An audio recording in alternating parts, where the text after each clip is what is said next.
What is up, weather enthusiasts? I'm your host, Pat's Path Predictor. Let's get right into the weather.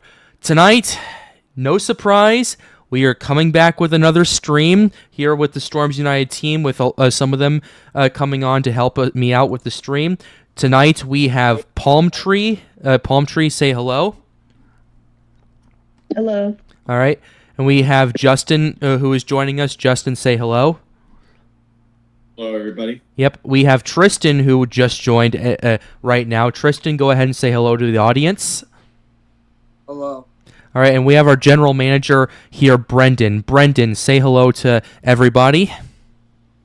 Hello, hello. All right, so let's go ahead and jump right into this.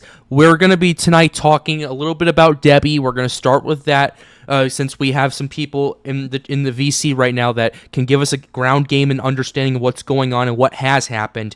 We're going to spend the first about 15 to 20 minutes of that doing that, and then we're going to shift our focus to the new area of interest. So let's go ahead and jump right into it. Let's go ahead and show you what we're potentially looking at. Here's what we have with tropical depression. Debbie, what's up? May I do it since I am under the tornado watch of Debbie?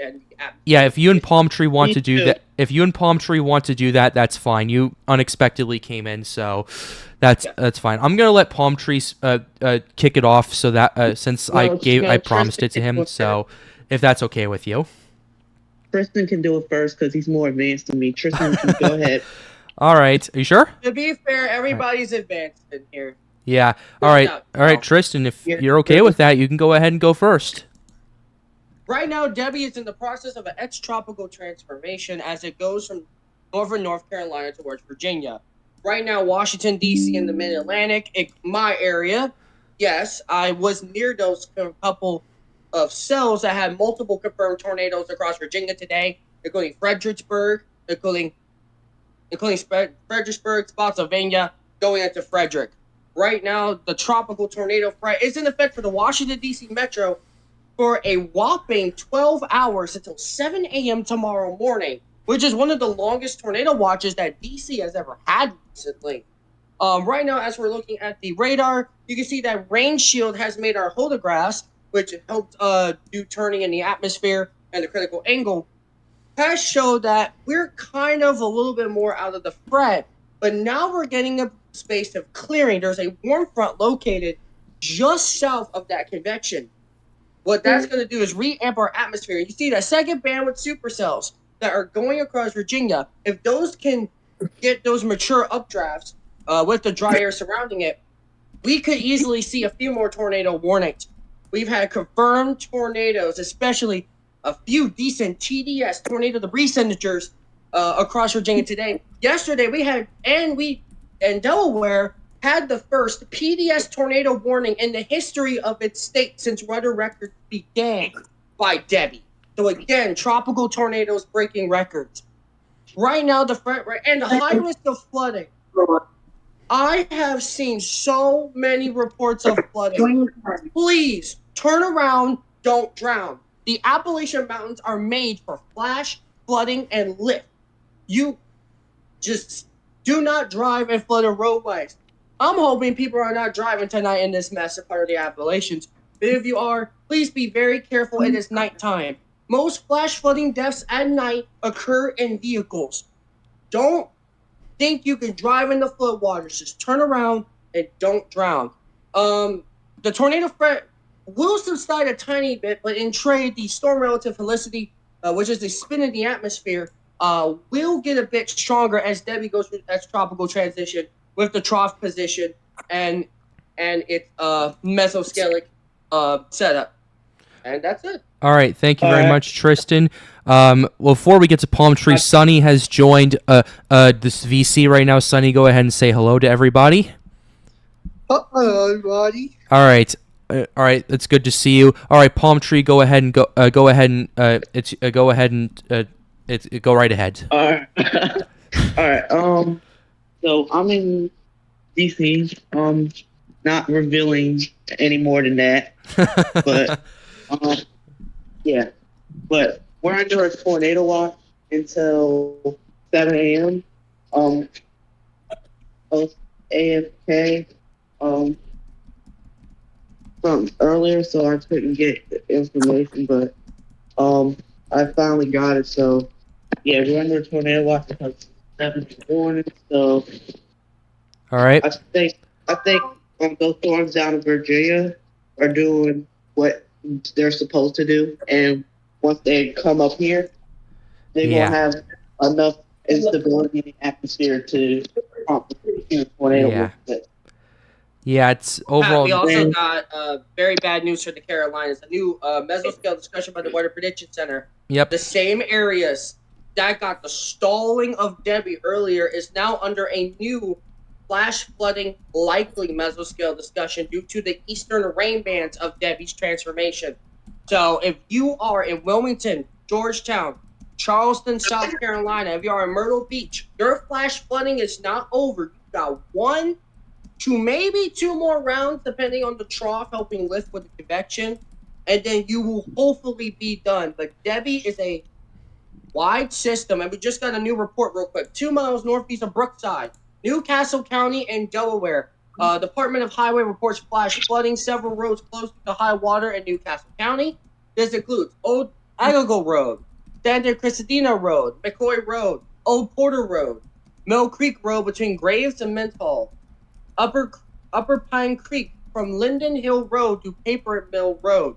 It is dark. Again, turn around, don't drown when you encounter flooded roadway. All right. Thank you very much. All right. So, yeah. What's up, Palm Tree? Oh, sorry, my voice is kind of loud. But yeah. All right. But about what I said about the tornado watch, yeah. Sure.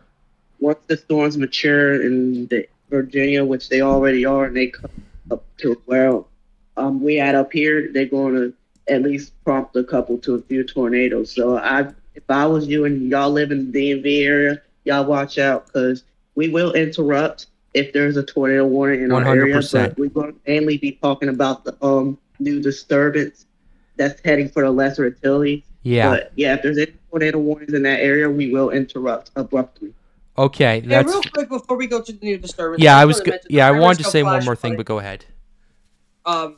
Apologies. No. The high risk of flash flooding has now been narrowed down towards the Appalachian Mountains of Virginia, basically from the southwestern part of the NWSD market towards Roanoke, I believe. Yep. And then the moderate risk had actually been extended back to North Carolina for a brief moment here because of the new bands coming from Debbie and the soils being saturated. So, again, turn around, don't drown, be careful of landslides, don't encounter flooded roadways. And MBOT gave me, they're continuing the flash flood warning for Berks and Chester counties in Pennsylvania until midnight Eastern time. All right. Thank you very much, Tristan. Justin, I know you've been tuning in from North Carolina. Could you give us what's your thoughts of what's been going on down there and just kind of everything that's been going down there? Yeah, so last night, I think late last night, early this morning was really bad. The initial rain bands that hit and the supercells that came on shore were pretty powerful. I got woken up several times by flash flood warnings, tornado warnings even. There's this kind of an interesting story. There was a PDS tornado warning issued not too far from Raleigh, and the supercell associated with it, which did have a tornado, confirmed tornado, was heading up towards Raleigh. And I was kind of nervous because I was like, shoot, what if this hits Raleigh and becomes like a really big problem or maybe something like that. Thankfully, the tornado lifted beforehand, but there were several tornadoes that occurred in the Piedmont, North Carolina, and there's been damage reports, lots of flooding. For the rainfall, I don't think the rainfall totals added up to be quite as high as it was initially thought. Like, I remember seeing like 8 to 12 inches was possible for the Piedmont, but it ended up being like closer to 6, sometimes 7 inches for some isolated places. It could have been worse, but honestly, with the tornadoes, like how there's been 22, 23 tornado warnings issued in North Carolina, and like 7 of them being confirmed tornadoes. I think the tornado threat was actually quite a bit higher than I was initially expecting. It was pretty bad. All right. Well, I will say this, and the reason why for that is because there was a lot when Debbie was redoing her center. She didn't really have the big convection until pretty much near landfall. So what you ended up seeing is that the dry air ended up getting towards some of the rain, while the supercells in the storm in the right band that were able to materialize. I saw the TDSs; they were actually pretty extreme for tropical tornadoes. So yes, what you saw there was the more mature supercells on the right side getting their act together, while most of your heavy rain didn't happen until it was making landfall.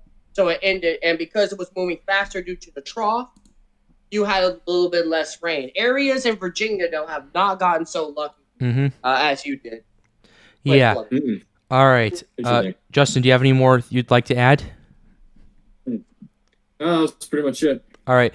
Okay, so Brendan, you've been listening to all of this. You know what's been going on with Debbie. What is your kind of input in regards to what's going on, what will be going on before we pivot to the Caribbean?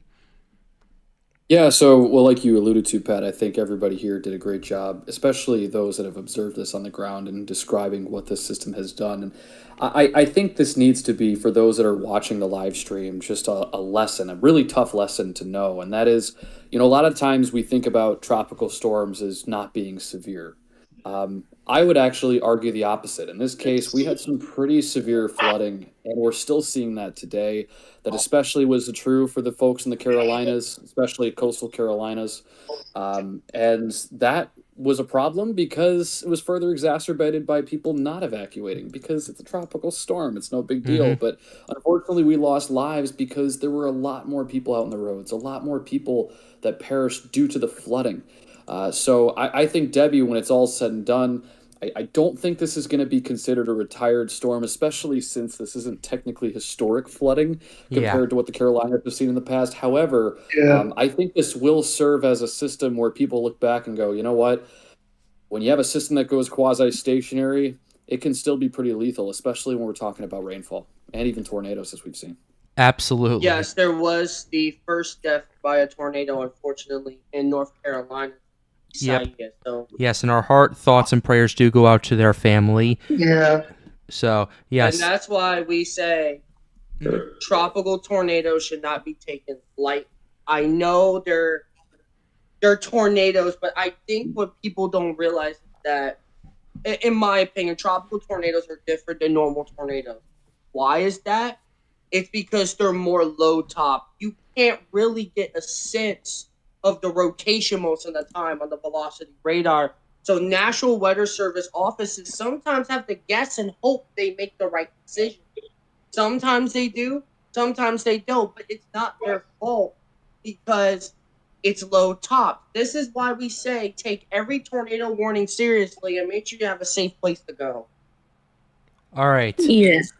Good night. I'm sorry I came in randomly. First of all, good evening. Can I have a say-so on something real quick? Go ahead, Mia. Well, Go ahead.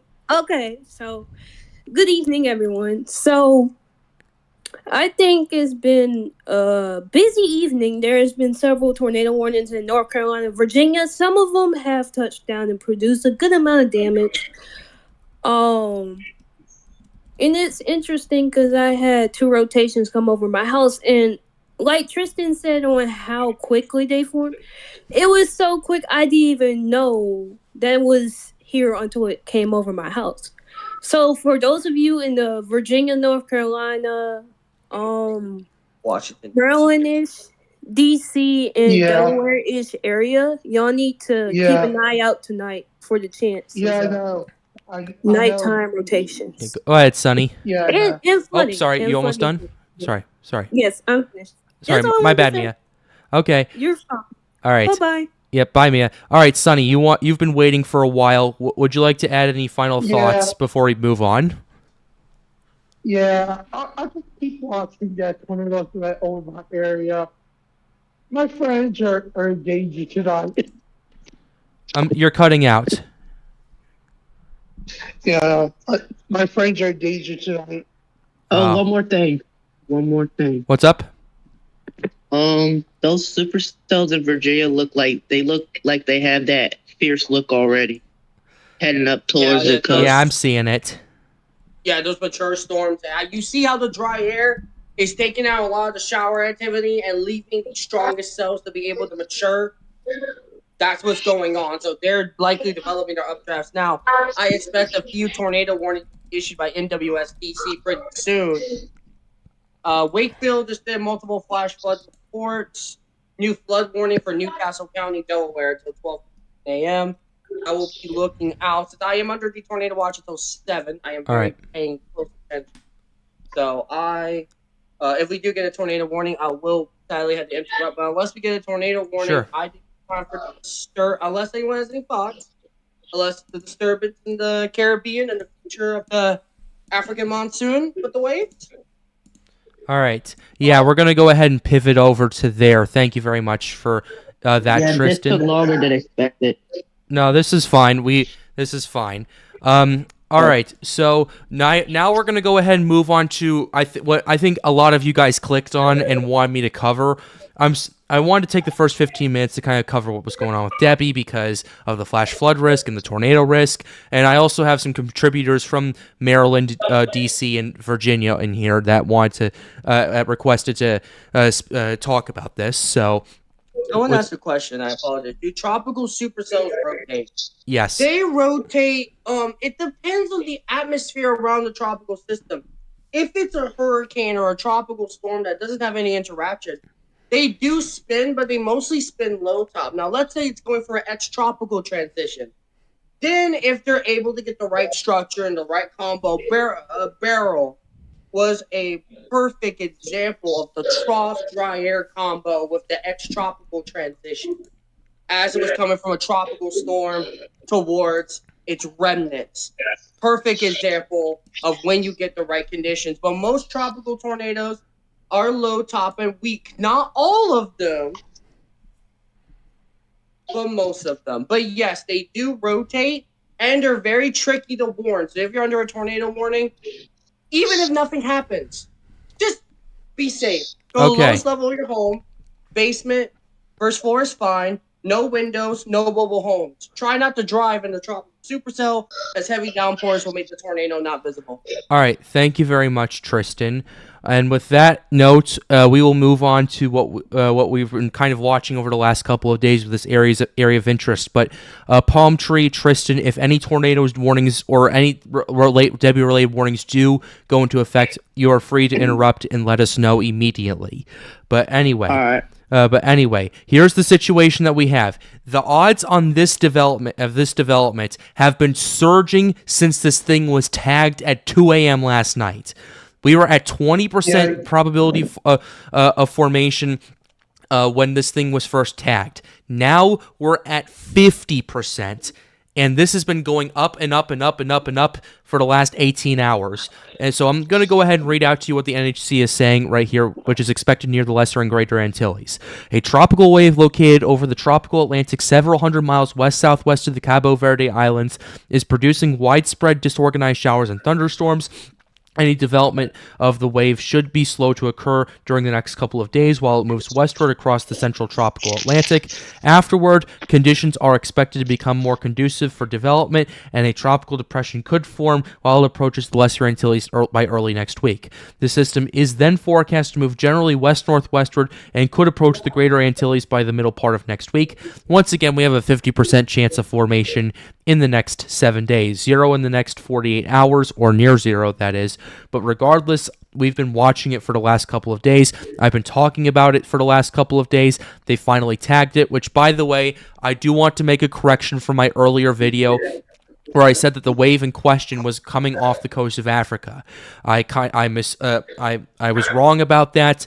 I was wrong about that. It's actually west of the Cabo Verde Islands. It's the one that's right here, not the one coming off the coast of Africa in the next 12 hours. So I do want to apologize for my error, and it's a good thing that I'm streaming tonight to correct that. But regardless of that, things are getting pretty interesting because this thing is producing a lot of showers and thunderstorms. There's a lot of convection being produced. The ITCZ is kind of allowing for this thing to start to do that and get its act together to some extent. It's not going to develop in the next couple of days, and the predominant reason for that is mainly because so before I talk about that, is there anything you guys would like to add in regards to this area of interest? I'm very curious on its evolution over the next coming days. Yeah. That will be one of its main factors. And that's because when it goes to its tropical transition, it develops fronts. And when it develops fronts can help cause a bit of wind shear to disorganize it for a little while. So I'm very curious to see what effect Debbie may have on the process of formation. Yeah. Okay. What's up? How am I able to track the invest? Because I can't see it on Tropical Tippers right now. It's on an NHC website right now. You can also use that. That's what we've been doing. So, yeah. In the meantime, though, part of the reason it's not really going to develop over the next couple of days is predominantly because because where it's at right now. It's first of all, it's not really that organized. It doesn't even have that much rotation going on. It has a little bit, but it's not like Debbie where this thing was off the bat going in guns blazing and it was showing a lot of signs of rotation before eventually organizing and developing south of Cuba. This is going to take time. Yes, it's... So what's up? look, it's so scary. Yeah. Okay. In the meantime, okay, thank you for that. Thank you for letting me know. But yeah, that's part of the first reason that is. Second reason, and I want to check this very quickly, where kind of in the context of where it's at right now. There is some wind shear surrounding it from both the north and the south, and this is going to be moving through a relatively unfavorable wind shear pattern, at least for the next 48 hours. However, as we reported in today's video, the wind shear afterward is expected to be relatively good for tropical development. I can go ahead and show you that again. We can show you the shear and the moisture forecast. Actually, I'm going to use the 18Z Euro since I'm going to pull this up anyway.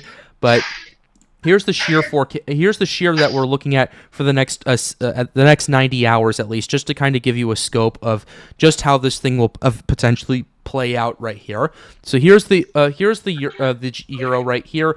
In the next 60 hours, it's moving through a relatively strong area of wind shear, at least to the south of it.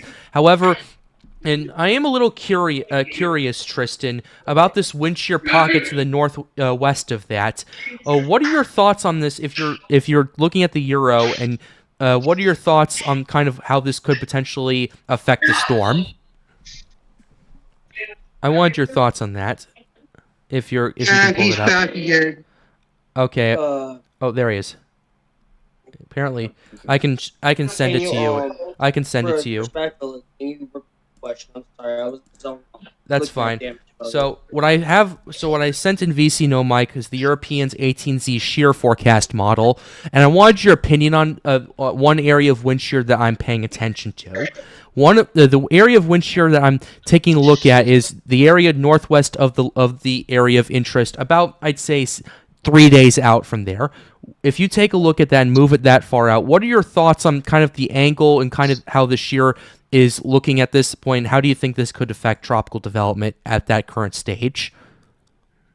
It looks like an upper low actually developing. Yeah, north of Puerto Rico, and then that's very interesting. All right. I don't know actually. Yeah, I just thought I'd ask. Apologize. I have not looked at the models ever since Debbie decided to show. Yeah, I understand. That's completely understandable due to obvious reasons. But well, of course, it depends on shear angles can help brief outflow for tropical systems. Yep. We saw that during Barrel.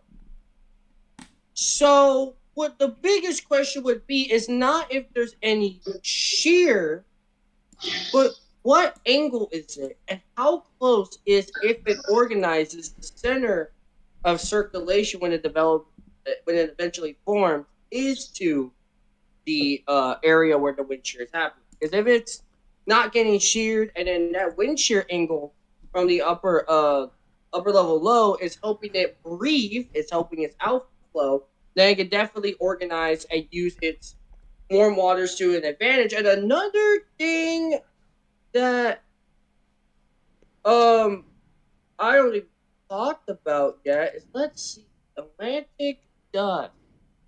What's up? Saharan dust forecast. Let me check. Oh yeah, the Sahara dust. That's one thing I was looking at earlier today. But the thing is that when a storm is starting to be born, you don't really want. You wanted to organize, and then depending on where the wind shear is. You're cutting out, Tristan, by the way. Oh, I'm cutting out? Oops. Yeah. Is that better? Yeah, that's better. Yeah, that's better. Okay. There is some Saharan dust still, so if the shear is really in a bad angle, this system really won't have a chance to fight the dry air because it's not wind shear by itself, depending on the strength. A lot of the time, tropical systems die from a combo of dry air and wind shear. It's never really one or the other, unless it's really tough on, or unless it has a very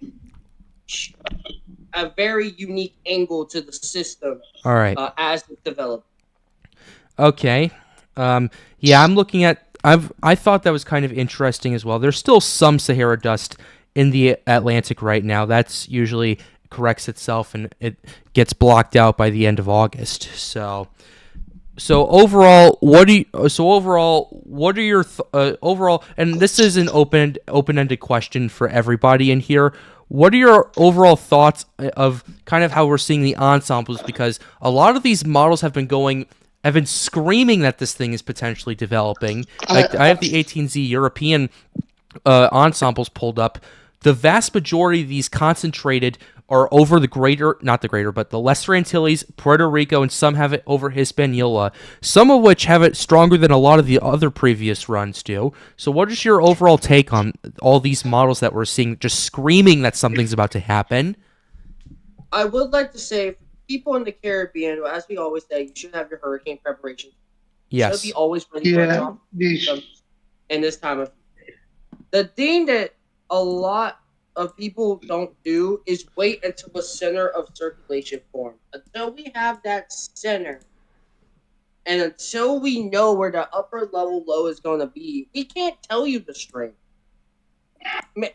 Could the models be having a bias with the time of year, how warm the waters are? They could, but you should be ready for any range of a storm, any time of year in the tropics, especially during this time of year. So, no matter what the models show, you should be paying attention and knowing what to do. All right. Anybody else?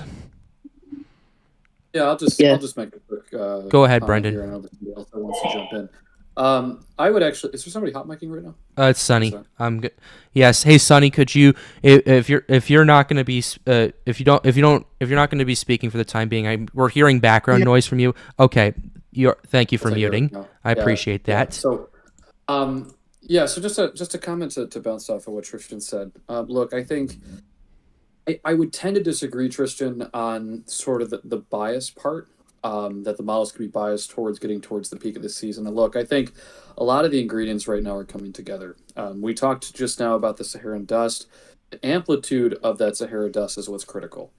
We've seen that decrease contrast to what we saw all throughout July, which pretty much correlates to what we typically would see climatologically with Sahara dust. Right around middle of August, early September is typically when we do see that begin to somewhat subside in amplitude. So that's number one. Number two, with this area of high pressure out in the Atlantic, sort of a retrograding of that mid-level ridge eastward would essentially promote additional convergence out in the Atlantic basin. Also, combine that with a pretty good parameter space that doesn't have a lot of shear intruding on the convection for the most part. Shear tendency is actually pretty decent. So we certainly are going to be looking at development. Tristan, I do want to say, though, and I'm certainly not disagreeing with my friend Tristan completely, because one thing he is correct about is that we really are talking in the hypothetical. We don't have anything right now that we can concretely say is a low pressure. It's a lot of open wave convection and some clustering we're seeing.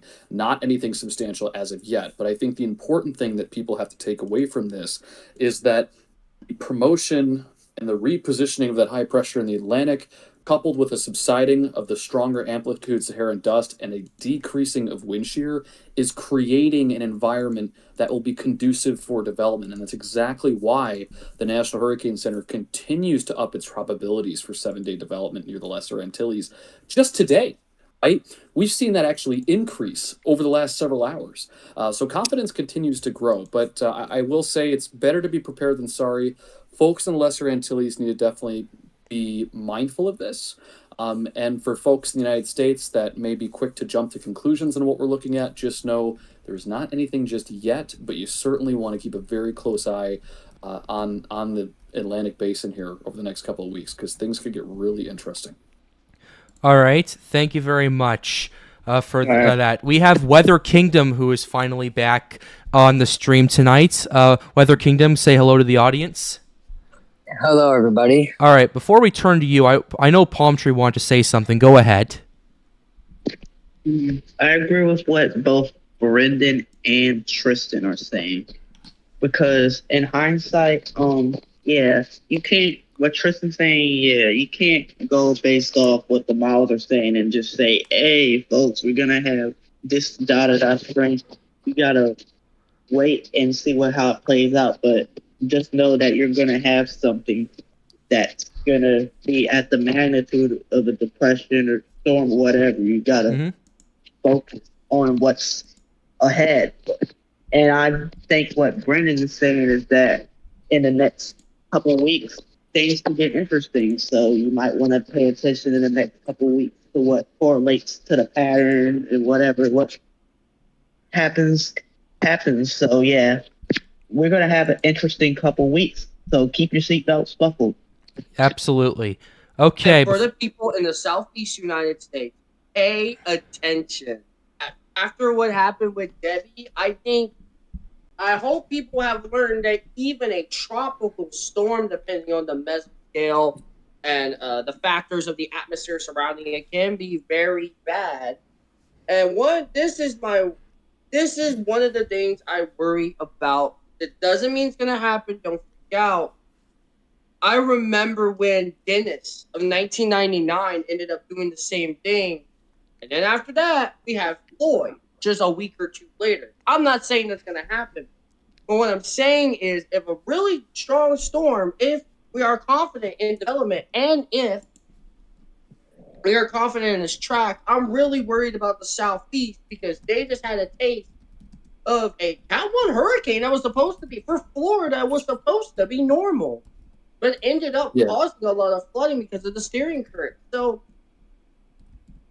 just pay attention and be aware. You know, after Beryl and after the stalling of Debbie, I don't think anyone would want to take a risk anymore. Yeah, I don't think. And real quick, hey Pat, if I can interject one more thing before you jump to that next point.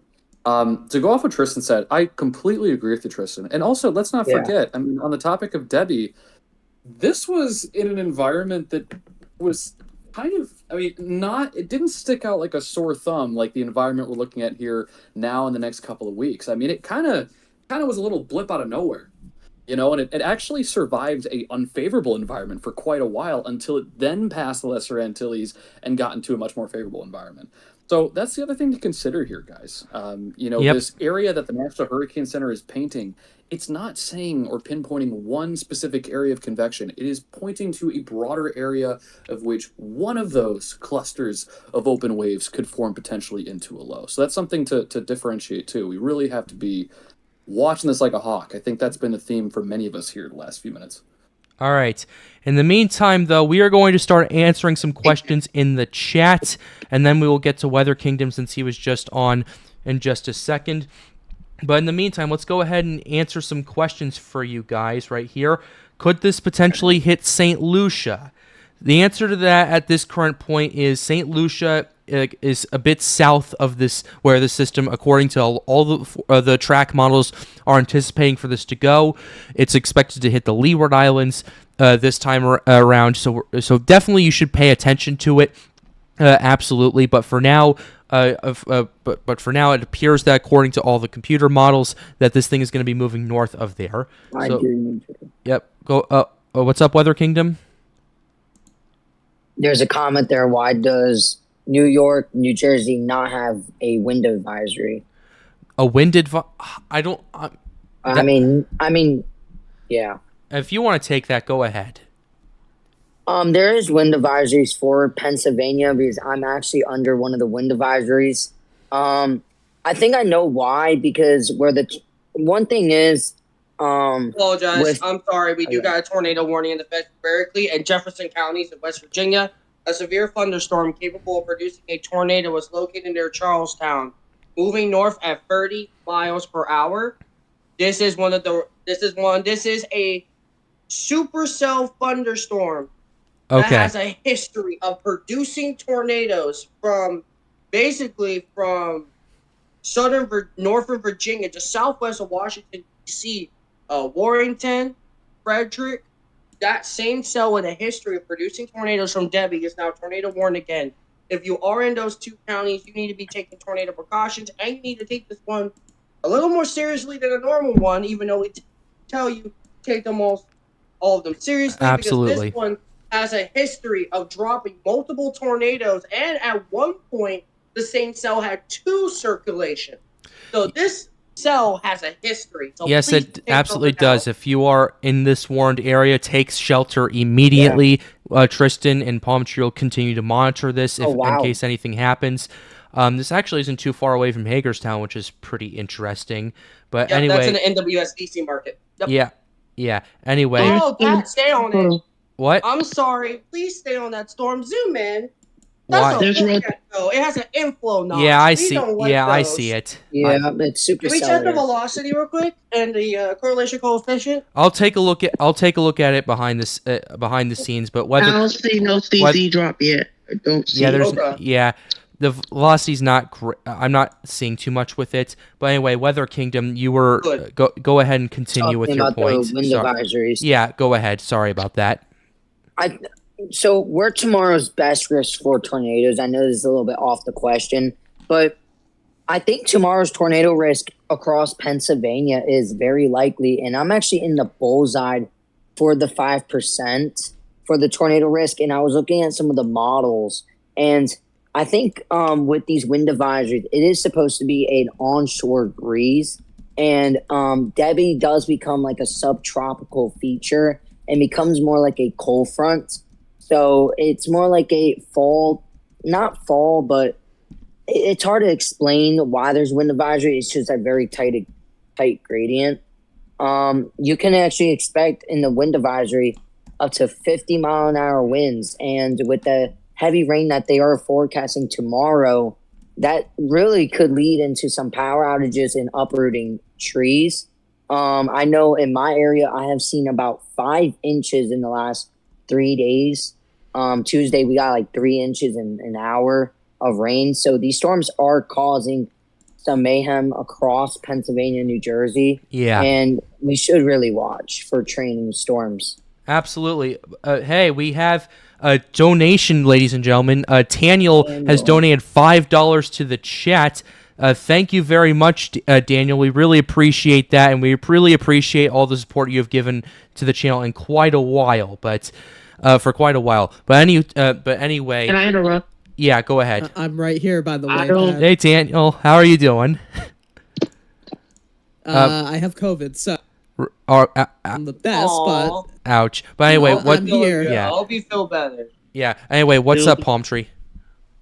I don't like the look of this storm, like Tristan said. The rotation isn't broad either. It's pretty strong a little bit. For a tropical supercell, it's strong. I mean, for especially up that region. But let me. And it's also using the lift of the mountains. That area can actually have a bit more updraft support than the other parts of Debbie. So I'm watching. Yeah. I'm watching too, and I'll interrupt it again if it's going off. That's fine. Real quick, while we're on this pause, they extended the flash flood warning that's observed for the city of Winchester, Fauquier, Frederick, Warren, Jefferson, Berkeley, Clark, counties in parts of Virginia and West Virginia. All right. We're getting someone in same with chat saying that Virginia. there's a confirmed sighting of a tornado. Could you guys look into that very quickly? Yeah, I've it, been trying to. All right. Thank you. it got stronger. Hey, Pat. You know what? I'm looking at this here. I would like a second opinion on this, but it did seem as though that there was a CC prior to that, prior to the warning. I'm Not taking a now. look at it right now. It looked like there was at one point, but I can't confirm that. Yeah, I'm looking at it on. Yeah, so There so- might so have I been, do see yeah. that. There might have I- been I- before the warning. Yeah, I see it on. Go Well, ahead, Daniel. like I said, Very brief. go ahead. Very brief. That's when it looked like also when that was happening, the velocity couplet was a lot stronger. Yep. Yeah. Yeah. Like I said, tropical So- tornadoes are sneaky little ones. They are very And spin sneaky, ups usually. and that's why you pay attention. Absolutely. So just for the people in the stream too, just to clarify, so we're on the same page, there is not a confirmed tornado right now. We're only talking about a debris signature that had formed prior to this tornado warning being issued near Charlestown. That has since been dissipated. There's currently no CC signature at the moment. However, as many of us have been saying here, these storms have had a history of producing tornadoes. It may have produced one earlier, This one just in the last especially. 20 minutes. Yes. So there is certainly the possibility as it moves northward for the reasons we've outlined for this to once again produce. So areas downstream of this tornado warning, especially Martinsburg, you're going to want to take shelter immediately because this can form once again at any time. Brendan, Is it I do want to fair- let you know this storm that is doing the warning and had that CC is the same cell that did 2 rotations that had maybe 3 to 4 confirmed tornadoes from the southwest of Washington, D.C. This has a history. Yep. it's It absolutely Very does. Daniel, what'd you want to say? Well, I was going to say it currently looks like there's 2 different velocity couplets in that warning. interesting. One that's more broad, and the one toward the south is actually redeveloping and recycling right now. All right. There you go. The Okay. main one. There Yeah. you go. Yep. Exactly. Thank you very There much you go. for that. Let's go ahead and answer some more questions in the chat that we didn't get to. Pat. Multiple reports of it on the ground. Yep. Yeah, we saw it. Pat, can this be can the area in the main development region become a major hurricane? Could it move further west than the track models? And could it get into the Gulf? Because if it does, it would be generally really interesting. I'm going to break. to say. Go Too ahead. far out to say if it will become a major. Yeah. Will it become a named storm? Oh, Well, yeah. It's looking likely. It's looking very Especially with- likely, in fact. Very likely. Even Yeah. Go ahead. Sorry, maybe not a cat, Trish, maybe Daniel. a cat one. Yeah. Maybe a cat one. That's what I will say for now. At Yeah, that's least the maybe a model cat support we one. have so And I'll far. even- And I'll even- here's even the thing, if- like, yeah. even if it fails the beginning part of it being in the main development region, because of the Bermuda High and what the models have been showing, it has all the way to the South United States to try to get named and strengthened. So Yeah. Yep. It could I vary. think a name it could vary- system is really high. The question of strength, however, does loom. Surprising. Yeah, the whole track from what I've been seeing on the models, it varies. It could fling out towards Bermuda or hit the Carolina coast, like Debbie did. Yeah.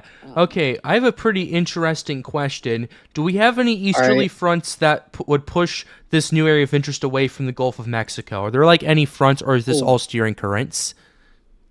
Debbie would be one of those fronts, actually, because in the Ocean Prediction Center so far, it seems to be a little bit of a stalled cold front. Interesting.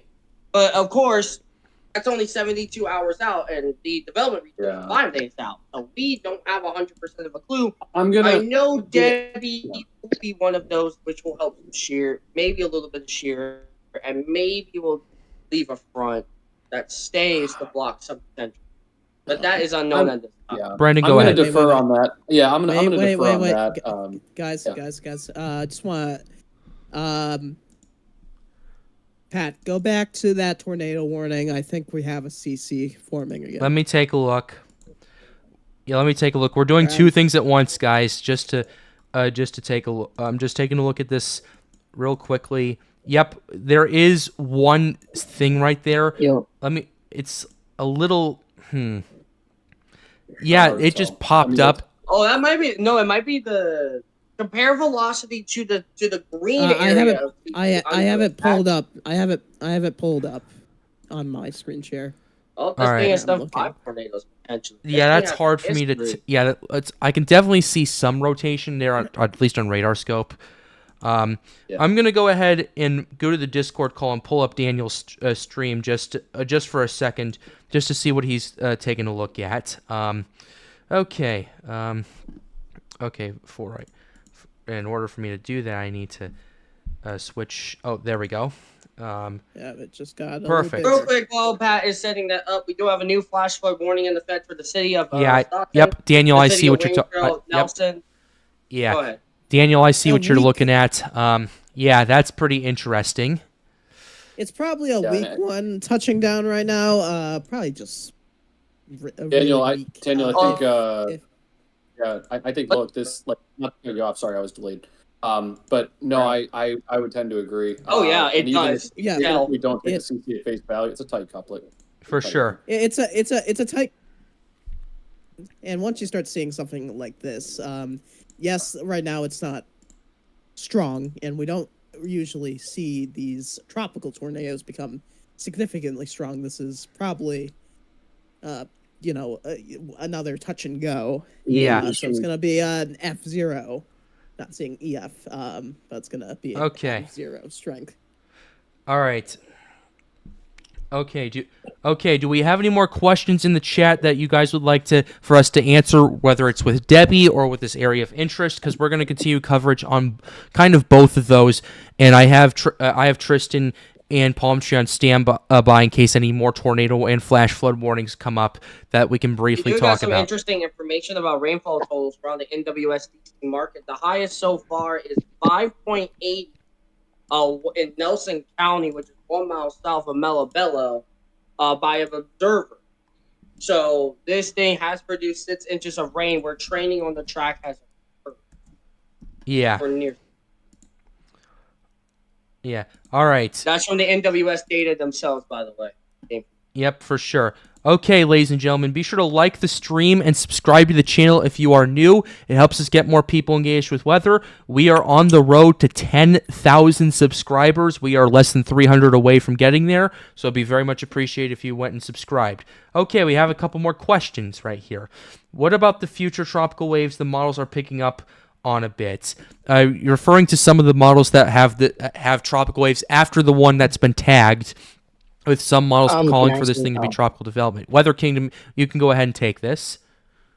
So I've been looking at the tropics, and about that question, I am looking past this wave that the National Hurricane Center has tagged. There is some model support. I will say it's a bit too far out, but with climatology, the Atlantic is supposed to pick up, and with the favorable conditions I have been looking at with the MJO, the wind shear, the dry air like Saharan dust, looks like Saharan dust to be calming down, not too much wind shear, and the waters are extremely warm. And I do think we are going to have to watch not just this wave, we're going to have to watch the next 2 to 3 waves, because the European model has been very consistent for the last few runs, showing more tropical waves behind it. And earlier this morning, GFS did show that wave behind this wave of a chance of development, and the Canadians. So we're really going to have to watch. Icon's probably the most aggressive, with showing like 3 to 4 waves becoming tropical storms. So we're really going to have to watch. Absolutely. But first of all, Daniel, thanks for the $4 donation. Again, that's very much appreciated. Thanks. I do want to ask Take Brendan, some money for a coffee. and for people that I think I sometimes confuse myself too, and Brendan, you could correct me if I'm wrong. You always want at least a tiny bit of Saharan dust, because that's how clouds are formed. That's how you get precipitation, and that's eventually how you get these tropical waves that end up becoming tropical systems. But you don't want too much. It's a balancing act. Am I correct on that? Correct. Especially if you're talking about like the lower amount, you're referring more to like aerosols, right? Especially the interaction of aerosols, in this case dust, with respect to nuclei or water nuclei. So yes, typically the ice nuclei that make up a lot of our clouds, they will latch onto these aerosols like dust, and that does help in some cases, but it is a balancing act. You don't want to have too much because then now you're drying out most of your profile. You don't want to do that. So yeah, you would be correct. And in this case, even still, yes, there's still going to be some Saharan dust that leaks in, but not nearly to the quantity that we've seen over this last month of July. That's pretty much capped off the Atlantic Basin for this time. All right, we have another question. What are the chances that the Invest might make a Dorian move and move closer to Florida, Georgia, and South Carolina? That's way too early to tell at this current point. Yeah. Yeah, and guys, too early to tell. yeah, and just to add to that for those watching, I believe it was Tristan that brought this up earlier in the live stream, and he's right. The first thing that we always have to look for before we even have that conversation is there a low? We don't have that. Correct. But technically, we don't. And because we are also very far out, that's not the conversation that we can draw conclusions on right now. What we are really trying to establish here during this live stream is just talking about the activity trend picking up, which can thereby subsequently down the line lead to potentially a development of a tropical system. So you're not going to hear many of us drawing any conclusions this far out for those two reasons exactly. We also don't want to cause panic. Correct. We also Of don't course. want to cause panic to the general public. And as we've said, there's not a designated low. There might be a broad rotation, but it's not a designated low pressure yet. Which would, I guess you would call it a gyre. If I'm correct, if I'm wrong. Normally, brother like that would be called The gyre is generally in Central America. Yeah. Yeah. Right, real quick before we continue, if you're near Martinsburg, tornado warning continues to be radar indicated. Right I would now, say it a looks little like it's confirmed. It looks so like often, it's current. so I would, it's going touch and go. So Yeah. I would take it like it's a confirm because we have seen a TDS on. Yeah, that's for sure. Take this tornado warning seriously. Also, flash take it flood seriously warnings because it's unpredictable. That's all I will say. All right. and it has a history. There is Flash a flood question. warning is Okay. observed for Lunenburg and Mecklenburg counties in Virginia until 12:15 Eastern time. So again, turn around. All right, here's another question. This is a very interesting one, actually. 2 or more hurricanes in proximity of each other cannot form into one, right? They destroy each other, right? That's not how that works. There's a thing called the Fujiwara effect, and I really wish the mainstream media, when asking the governor of Mississippi back in 2020 about Laura and Marco merging into a super hurricane, understood. Because that's the one gripe I have about that, because that's not how that works. Essentially, when 2 hurricanes form close to each other, what they do is they do a little dance and they rotate and they kind of rotate around each other and get knocked out and move in completely different directions as a result. What can happen, and this happened with Wilma in 2005, was one of weaker system can be absorbed by one stronger system and maybe strengthen it up a little bit, but not nearly as much as what you would need for a quote-unquote super hurricane. Just like a lot of people think that there is. It's a misconception. It's not how that works. If that were the case, physics would be bending its it would be meeting its match, to say the very least. Would you guys like to expand on it? You can also say, Pat, for that example, that the storm didn't alpha the situation with Wilma. Yep. It was Alpha that got absorbed into Wilmot. What's up, Daniel? I want to add 2 things. So first of all, it actually something like that just happened in the East Pac with I forget what 2 name storms. It was but they were very close Emily together. and the F name storm, I think. Yes, and The F name storm. the F name storm. I forget it. Yes. Fabio? But Yeah.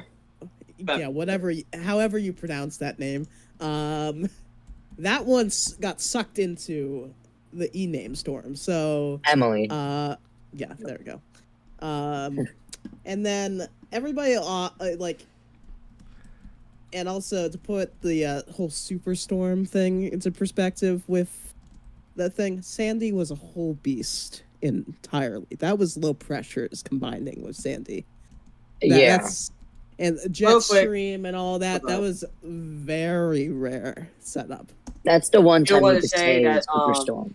The flash flood warnings in Central Virginia and the one that we said that was over parts of the NWS area have now connected with another flash flood warning that is observed. And not only that, but there's another flash flood warning observed for Cumberland and Prince Edward counties in Virginia until 12:30.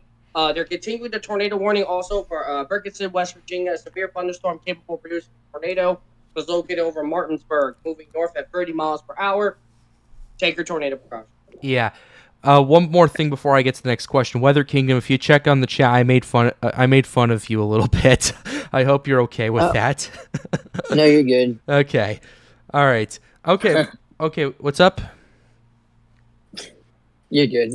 All right. Okay. Here's the next question. Did the Euro model change? Well, I would say that it's been trending differently. More aggressive. It's been more aggressive, and it's also shifted slightly more to the west, according to some of the models. If I take a look at the 0Z, I'm just taking a look at this for my own curiosity. The 0Z European wanted this thing to move actually into the Caribbean, make landfall in the Dominican Republic, and move through the Bahamas right here, and then drift out to sea just off the coast of the Carolinas. The 12Z is a little interesting. The 12Z actually shifted a little bit to the east, and the 12Z from yesterday, I'm taking a look at that, is also a bit to the east, so it's we're seeing this kind of back and forth trend with uncertain models right here.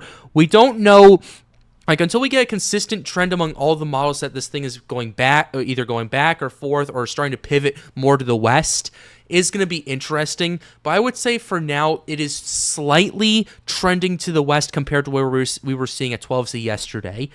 But it's slight. It's been going back and forth across a lot of the runs. So, yeah. May I say something about the European? Sure. The latest 18Z did have this storm stronger near the Western Antilles, and we're gonna really have to watch the European, because if this National Hurricane Center has it in the chance of development pretty far out. And I will say the GFS is definitely probably over dramatic on it, but this could strengthen pretty quickly. Yeah, I would say. As long as it doesn't go. Sorry to cut you off. Go ahead. No, you're good. You're good. Finish. No, I want you to. I want you to finish. Something that is very weird to me, what I've seen with the icon and some of the models, does this kind of feel like not like a 2017, but the way the waves are supposed to come off and the way how far west they go, it's kind of feeling like a 2017 feel. Maybe I'm wrong. I see that. The first thing I saw when I looked at the model runs, I was like, it kind of feels like a 2017.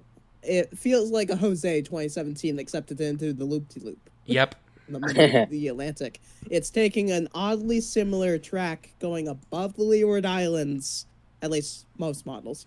And we don't know what's gonna do. There's obviously been other storms that have done that before. It reminds me of Maria. Yeah. Oh. Yeah.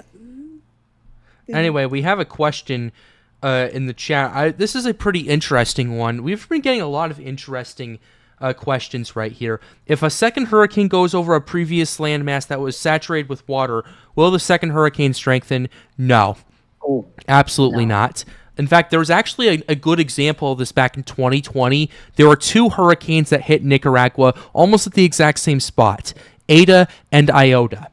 Hurricane Eta made landfall as a 145-mile-per-hour hurricane, absolutely destroyed the country, absolutely destroyed everything that was there, and yes, it did saturate the ground quite a bit, but what ends up happening is whenever a second hurricane makes landfall, and this is kind of also due to dynamics as well, but part of the reason hurricanes weaken is not just because of land interaction on its own. There's more to it. It's because it's source of theta E, which is that potential temperature that a lot of these tropical storms love. And Brendan, you can back me up on this. Gets cut off, and what's sourcing that theta E is that very warm water. You cut it off at the source, the system starts to weaken, and that's kind of how it ends. Brendan, did I miss anything in that? Brendan? Okay. Sorry, Pat.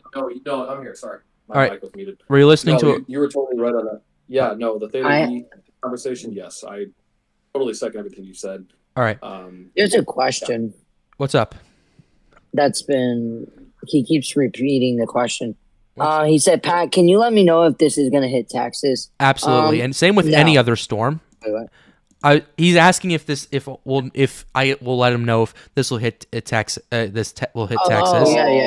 Yeah. I will let you know for sure, but I'll also let you know about any other system that does, because this has a high. This is very, very, very unlikely to hit Texas right now, based on the steering currents, based on the climatology, based on every model that we've seen.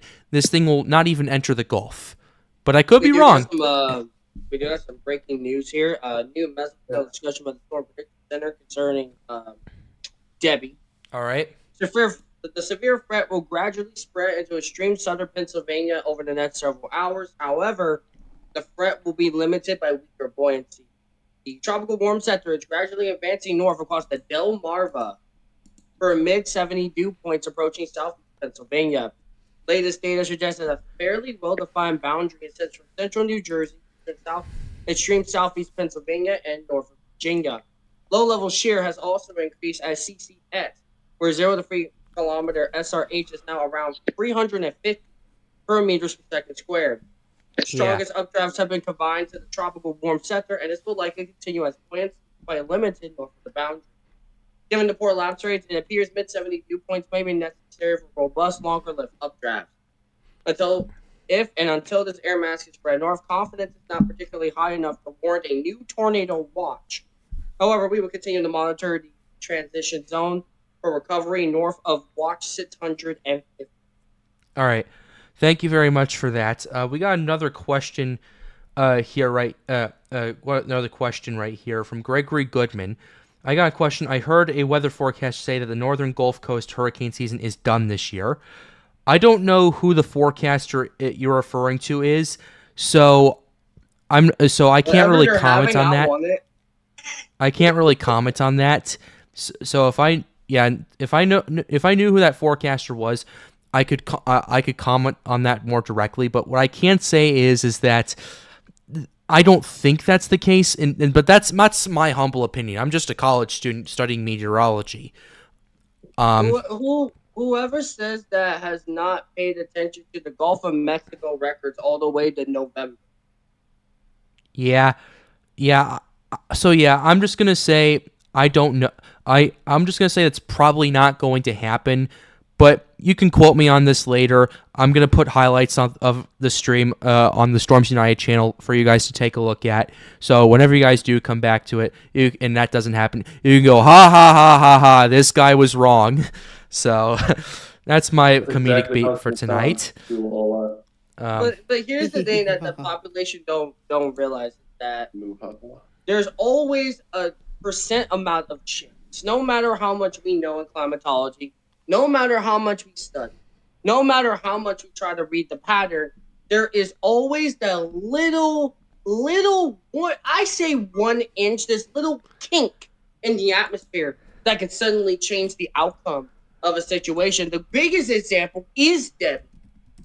I was expecting a major hurricane because the trough angle and other systems that have done it before with the Gulf of Mexico waters, and I didn't think the dry air was going to impact it. It did impact, but here's the problem with it being weak.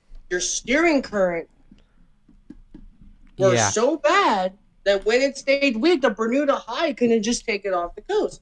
So we are always learning about meteorology. No matter what we say, no matter what we do, there's always a tiny bit of lying, and there's always a chance But our technology today is better than, let's say, 1851 or Yeah, 1900 we can when the agree on Galveston that. hurricane.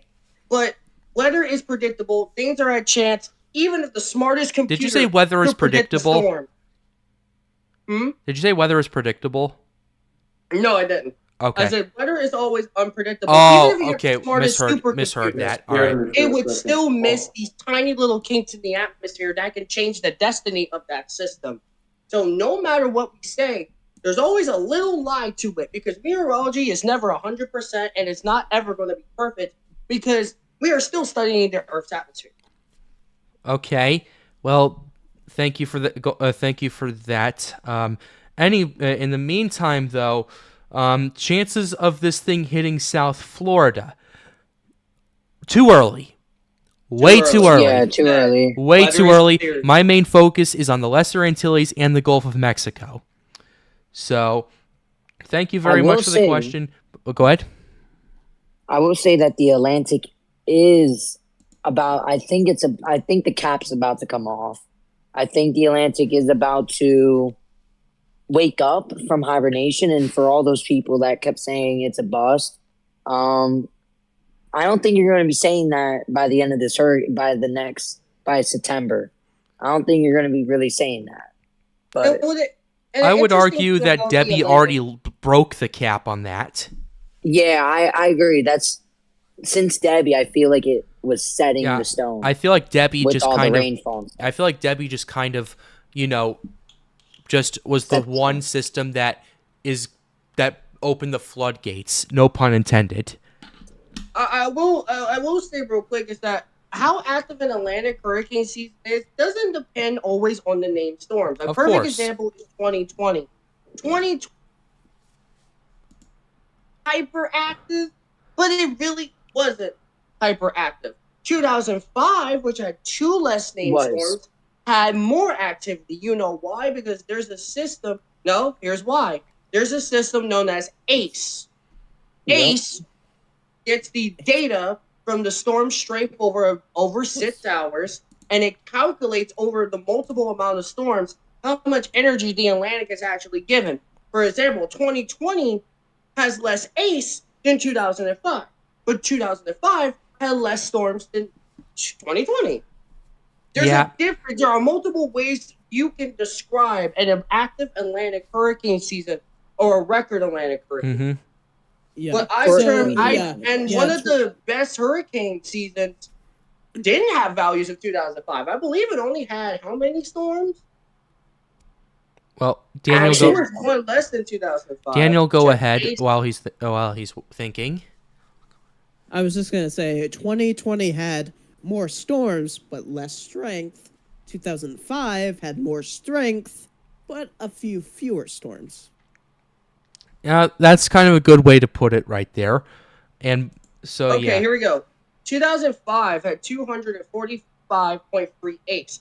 However, that had 20, I believe 20, was it 29 or 28? It's 28, right?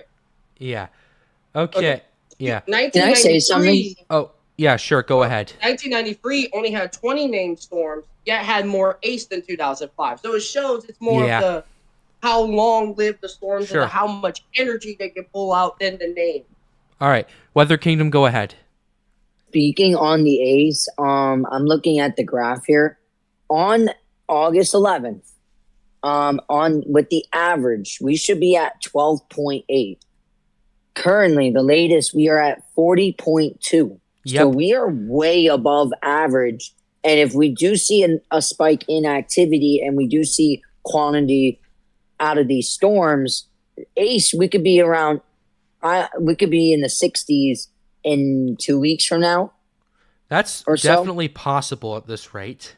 And that's Our scary. Season's just like a If new you do the normal. math, Oh, go ahead. I was just asking, like, with those averages and the statistics, I'm assuming that was a 30-year average or something. That's a 30-year average. Actually, it's the 2001. Yeah. Okay. Wait, Yeah, 2001 season? Oh. That's the average. Was that from 91 to 2020 or 81 to 2010? I don't know. I'll take a look at it. But yeah, usually in terms of climatology, it's a 30-year average. So yeah, that's it. That sounds about right for 1991, 2020. I actually looked at it not too long ago. But anyway, Justin. Either way, we are. Yeah, really hot. yeah. I will say though, a lot of it can be attributed to Beryl. That's the thing. Beryl and PM just put it in the chat. He's one of our moderators. 34.9 ace for a monster storm like that. To have that is absolutely incredible, and that's like that. And just understand that's 87% of the ace so far this year. That's gonna even it. That's definitely going to be more balanced, but the fact that we already are seeing 40 ace accumulative cyclonic energy and it's August 8th is quite incredible. I'm not going to go out there and say, "Oh, we're going to have the most ace ever," because no, we're not. We're absolutely not. But I think this year, yeah. But the fact that we're already seeing that this hurricane season got one hell of a good start, and it ain't giving that up anytime soon. No kidding. I will say what's scary is that the highest predictions from the National Hurricane Center of y'all read was 307 ace if it went completely perfect. All right. I'm just saying it could get close to breaking a record in a way. You never know. What's ace? Accumulative cyclonic energy. Thank you, energy. Yeah. It's the quantity of the storms. No, it's not. It's kind of how much energy the storms produce. Oh, my bad. Yeah, my bad. Yeah, you're good. I got good news. What's up? Tornado warning has been expired. Allowed to cancel. That's one bit of good news we've had tonight. In the meantime, though, be sure to like the stream and subscribe to the channel if you are new, and ask us questions because we're going to be taking them for quite a while as we kind of continue to discuss this area of interest that is expected to approach the Greater and Lesser Antilles. So, is there a new national? Go ahead. Is there a new update for the National Hurricane Center? No, this is the tagged AOR. I mean, there might be one for Debbie, and I'll pull that up very quickly. That would be 30. The Weather Prediction Center taking over because it does more of a flooding threat. It's not going to be a tropical threat anymore. Yeah, that's. But they do say a major flood threat does continue for the portions of Western Virginia. Yeah, that's weather. And the main highlights are flash flooding and some tornadoes still possible. It's moving north-northeast at 26 miles per hour. That gains speed. Well, wait, what? 1,001 millibars. Yep. With 30 mile per hour winds at its center. Dang. The location is 36.2 north, 80.2 degrees west at 11 o'clock. Yeah, and the area of interest in question, the one that's approaching the Antilles, that won't be updated till 2 a.m. And I am probably not going to be staying up that late to take a look at it, but I will be covering it. So, Can I interrupt? Check DMs. Sure. Just kidding. I was just kidding. No, I'm just kidding. Go ahead. Sorry, guys. I'm gonna show the audience this because I was giving a thumbs up when the tornado warning expired. I just thought I'd show you guys this on stream. I'm sorry about my frown on that too. You look slow such much. When you're trying to be sarcastic with your best friend after they made a bad joke. I'm sorry, guys. I'm sorry. That's how I. Okay, I'm gonna shut up and let's talk tropics. That's short right there. Yeah. I love that. Yeah. Okay. All right. Fun aside, yes, we're having some fun nights tonight. Come on, we have 150 people in chat, so yeah. I do have some very good news about Debbie going to the water vapor. Maybe the tornado threat's a little bit less than expected. Those storms are actually dying due to the dry air entrainment. That's good. That is great news. The updrafts are not maturing. Absolutely. That's great news. That is some fantastic. With 350 SRH in DC right now, you would not want a storm to have an updraft. So that's great news. They might even cancel the tornado watch early for areas south of Washington, D.C. That's great news. Yeah.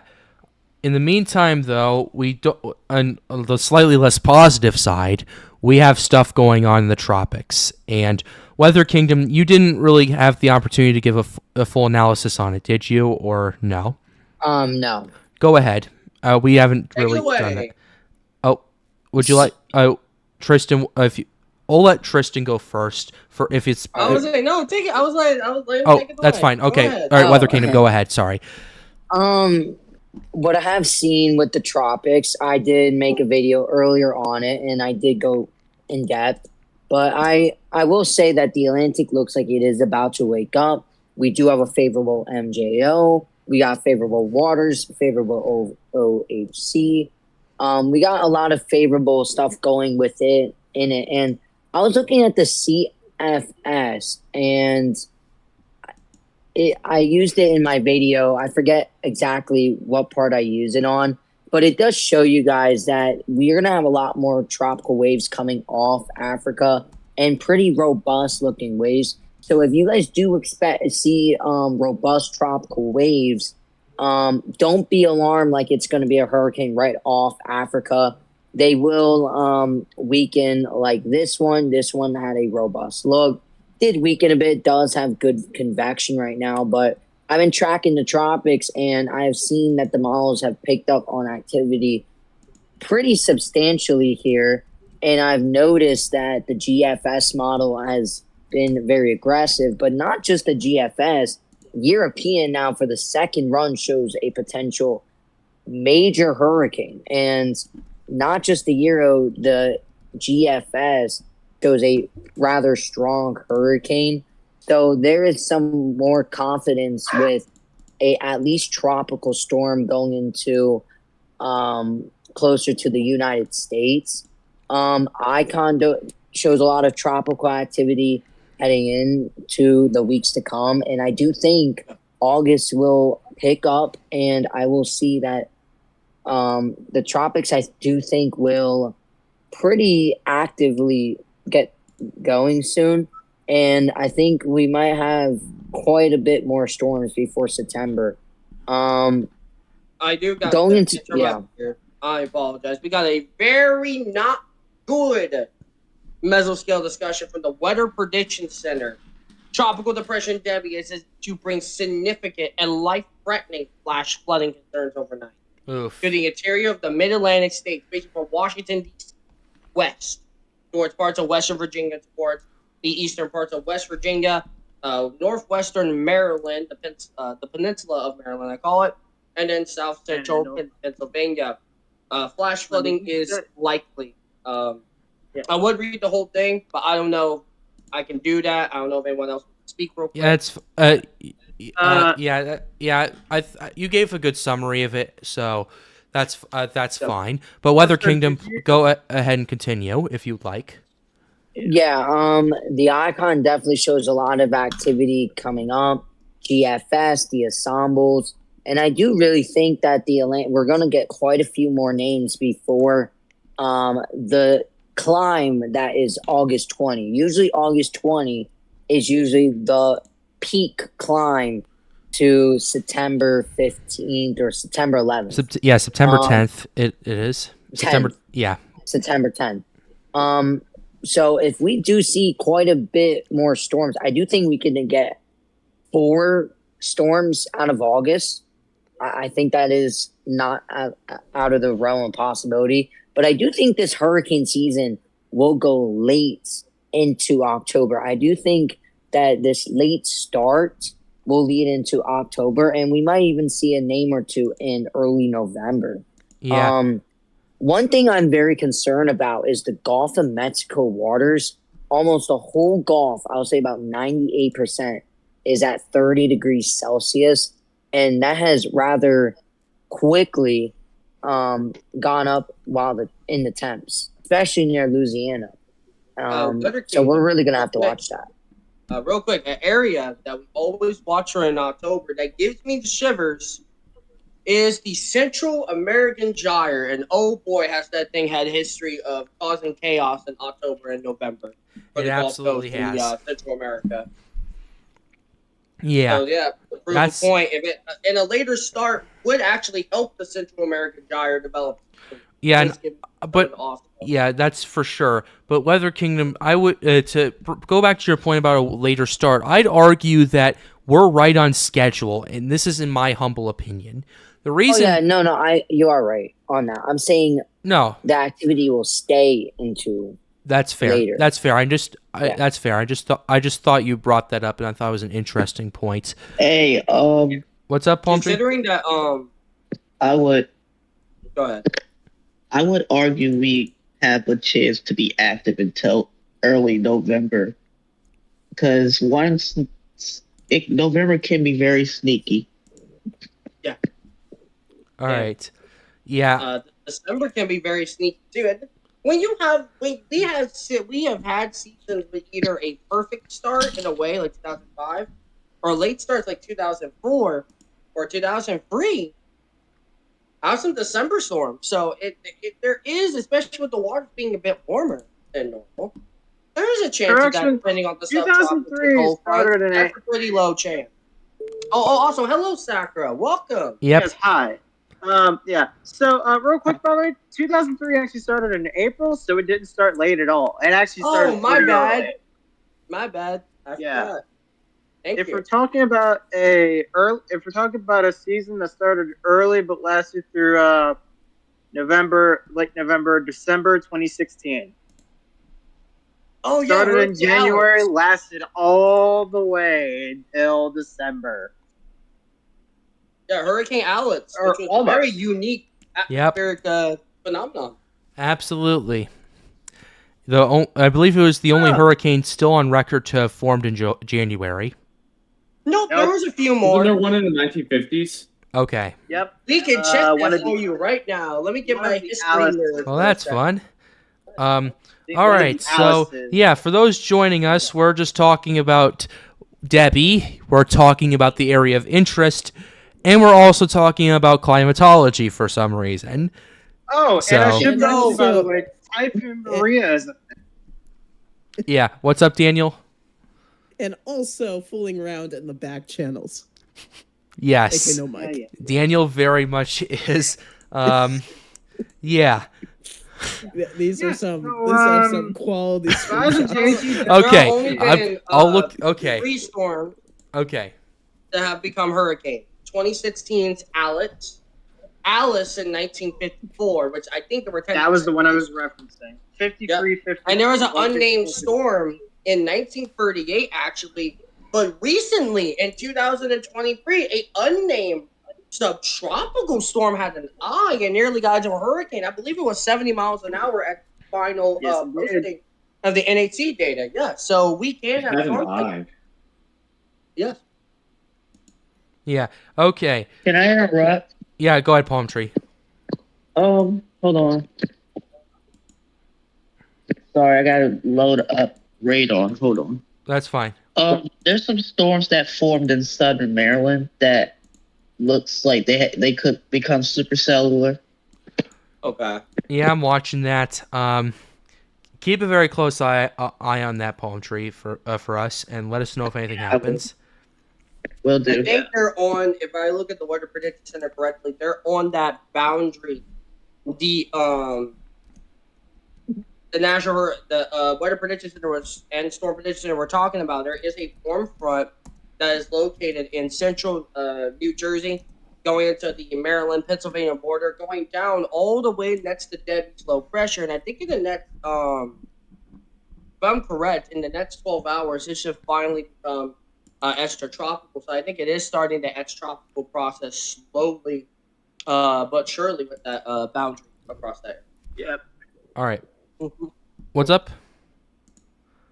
Okay. I was gonna say, so as y'all are probably aware now, Typhoon Maria is now a typhoon. 75 miles an hour, 973 millibars is what I'm seeing here, and it actually has it making landfall on Japan's northeast coast. That's not good. In the Tohoku region. Yeah. At least it's not doing a Puerto Rico again. Yeah, that is true. It's not going to Puerto Rico where this area of interest is. Yeah, it's not even going anywhere near Puerto Rico. But real quick, by the way, Japan's Tohoku region actually is not really prone to typhoons very much. I mean, the Kanto, Southern Chubu, maybe the Kansai regions, they're kind of used to this. They're kind of used to typhoons. The Tohoku region, Tohoku and Hokkaido, are not. That's the This area thing to is watch. yep, and this storm is actually expected to make landfall north of Sendai and Fukushima, but south of like the town of Miyako and Hachinohe. My Japanese is struggling. Right? Okay. One more interruption, my bad. What's up, Palm? You're good. I'm in the area for life-threatening flash flooding, barely. Oh, okay. Yeah. Yeah, it's Conditions in the Washington D.C. area, you would expect them to be a little bit more windy, but we are entering that in-between area of the right band that's located in Virginia and North Carolina, and then the main range west, while we got some northern range to the north. It is common. I'm not seeing a lot of wind blowing, and that might be a real sign that this storm is weakening. Also, it's eerily quiet, actually, in Washington, D.C. Yeah, I've noticed it as well. I mean, Tristan, you are in DC, so you get to get a bird's eye, or not a bird's eye, but like a front row seat of what goes on up there. Me too. I'm in DC too. Yep. That's true. And I hope that dry air in between that was supposed to help the storm have robust updrafts, but the supercells is actually canceling out any new updrafts that are trying to form. So there is still a tornado watch until 7 o'clock. And as soon as I said that, there are storms actually heading to Washington, D.C. that look like you're trying to become cellular finally. We're finally getting some new development within that small area. And if I go to the Go 16 satellite, I can see that little burst trying to fight the dry air, actually, on the Go 16 lower view of the water vapor loop. Hey guys, you might find this interesting, but the 0Z icon is coming out. More south. Yeah, so he's looking at that. So the storm in general looks weaker, but we'll have to. Yeah, we'll have to see what's going on. The thing I'm watching with this is a shift. Is it shifting more to the west, or is it shifting more to the east? That's the main thing I'm concerned. I'm watching it right there, because if it's doing the former, then that raises some concerns for me. If it does the latter, let's just say Puerto Rico's still going to get hit, and then we can figure it out from there. I mean, even if it gets a glancing blow, all the power on the island's probably going to get wiped out, because not even a 40-mile-per-hour band. Hurricane Maria damage in Fiona. Puerto Rico can't handle one Franklin band anymore. I'm sorry. Yeah, and actually, that's a problem, because my friends down in Puerto Rico. Yeah, so. I know one of our moderators is heading down there, so. That is very good, Pat, that you brought that up about Maria. Yeah. Because Maria did completely wipe out the whole grid of power. Yeah. The power grid in Puerto Rico. And they're not... Such a shame. Yeah. They're not as wealthy. And it takes a while for them to make a whole new power grid. Guys? What's up? Guys? Yeah. They're developing. I think they might be developing a little fast, because I see them starting to strengthen a little. Yeah, we're watching it. Yeah, definitely keep an eye on it. I will say one of the things that I don't think anybody talks about when it comes to new hurricanes making landfall in the area is, what did the last storm do? How is that area doing? Is this area prepared for this new storm from the damage of the old one? And that Maria going into the Fiona time period is a perfect example of it. Yeah. Also, speaking of Maria, and I should probably turn your attention to this, GFS wants Typhoon Maria to strike Tokyo as a 969 millibar typhoon. Oh, God. I hope that doesn't happen. No, yeah, I hope not. That's 72 hours out, though, which scares me a little bit. Wait, what? Repeat Typhoon that again. Maria How strong? slamming 969 millibars into That Tokyo. doesn't happen. Why does it have to be 69? Why Actually, every correction. See? All right. Correction. 964 millibars off the coast of. Oh, thank God. We made it in concept again. Thank God. I'm Oh looking at, boy. okay, I'm looking at this. I'm watching the icon coming in, guys. I'm going to It's look. definitely a lot weaker. It's definitely okay. Who is Okay, how is sorry? Who is echoing my audio in the background? Number one. Number three. This thing is generally a much weaker system than the 12Z icon, which is pretty interesting. But I will say that might push it a little further to the west. It might Maybe it's do having that. interactions with the Yeah. with the remnants of the Saharan air combined with the upper low doing a little bit of shear that makes it hard to fight. Yeah, Well, depends on the spot, but that's what I'm looking at. Yeah. Okay. The whole track with this, if it goes towards the west more, it's gonna slam into the Bahamas. If it goes more east, it's gonna maybe hit the lower portion of the Bahamas, but towards northeast and fling out to sea off the New England coastline. Yeah. Definitely something to pay attention to, but I thought I'd bring that up to your guys' attention because I'm watching it and I'm like, okay. Like, because, small moves at first, they start to add up eventually. So subtle movements like how weak the storm is, how strong it is, where the direction it's going, and where the highs are, that's all what I'm paying attention to with this area of interest, because one small change can result in millions getting impacted or not. That's kind of how big of a scale this is. So I just thought I'd bring that up, and I thought I'd talk about that. Anyway, we have Yoshi in the stream right now. How are you doing? Doing good. All right. What's up? All right. Palm Tree, do you have anything you wanted to say before I turned it to Yoshi? Yes. We gotta watch that Bermuda High very carefully because any subtle shifts in that west or east can move it west or east. By quite a bit too. But anyway, Yoshi, what's your overall take on this area of interest? We've been paying attention to it for the last couple of days. I'm looking at it, and it looks like it has a good amount of uncertainty over here.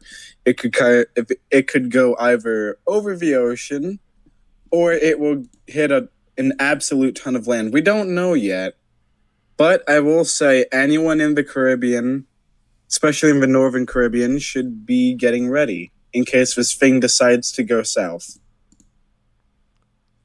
Like in direction-wise or in figurative-wise? Direction-wise. What? Both, probably. Oh. Okay. Anyway, I'm watching all the models right now. We've seen this kind of back and forth shift back to the east, back to the west, back to the east, back to the west. It's been going on all day. What's your overall thoughts on this kind of back and forth shift, and what areas should be watching out the most? Well, for the windshield wiper, as a lot of people like to call it, it's normal within especially these weaker storms. The last couple hurricanes had that. Idalia had that for what I remember, especially in its early runs. And very, very recently, Debbie had that in its runs up until landfall. Actually, it kept going east, west. So this is a pretty common thing we do see. I think it will get more certain once this thing has a core and once this thing is an actual system. That's when we should get hurricane models on this, and hopefully Recon will come in to give us a definitive answer within the models. What areas should be watching? The Greater Lesser Antilles, Puerto Rico, Hispaniola Island, which means the Dominican Republic and Haiti, Cuba, and places that should probably watch this, but I won't say would get a landfall. The Bahamas and Florida are within that range. They're not out of a question, but I'm gonna say it's unlikely for them to get hit. Okay. All right. And the last question I have before I turn it to some of our other guys in the VC, is what is your biggest takeaway from seeing all this happening? Dude, what do you mean by that? Like, what's your biggest takeaway with, well, the thing that I think shocked a lot of people is this went from 20 to 50 in the span of 18 hours. Like, oh yeah, that's that what I was mean by worrying. that. I think Yeah, that's what I mean. the NHC doesn't do that a lot, I think, and this really shows that they think that they have a lot of certainty on this. More so than they're usual, very you'd confident. think? Yeah, more so than a regular 050. They just can't say it because, protocols within the NHC. Yes. Did someone want to add something? I think they're very confident in the pattern of climatology and this system having development. It's just that it can form anywhere here. And one of my biggest takeaways is it's not just how the system develops. It's not just the wind shear, and it's not just the leftovers of the hair and dust. Whenever it forms, and doesn't have to battle the dry air. Does it form more south and take a path more towards Haiti or Puerto Rico? Does it go more north? Does the Bermuda High build back up? What position is the Bermuda High right now? In fact, we can look at the Ocean Prediction Center to give us a clue. The Bermuda High is actually very stretched with a 1,025 to 1,026 pressure. So there is an opening near the East Coast in the United States in terms of like a storm can recurve more off the sea. But the high is dominant enough to allow it to move more north if it gets stronger. But then that could change. In that 72 hours, I see the high becoming a little bit more focused, heading more towards the south. But that could change too. This is going to be a very interesting system because there's at the time where Debbie is getting down and you have that small trough in the cold front, and the high is trying to bounce between multiple small low pressures and then gain dominance again over the Atlantic. So this will be an interesting time for where the system may track, especially since we don't know its low pressure center yet. We don't know where it's going to develop. Thank you for that. Be sure to like the stream and subscribe to the channel if you are new. It helps us get more people engaged with weather. We are trying to get up to 10,000 subscribers. We're on the road to there right now. We are less than 300 away. So if you could hit that white subscribe button, that would be much appreciated. And with that being said, I'll go ahead and take a couple of questions that you may have in the chats. So here's the first question, and this is kind of a hypothetical question. I would say.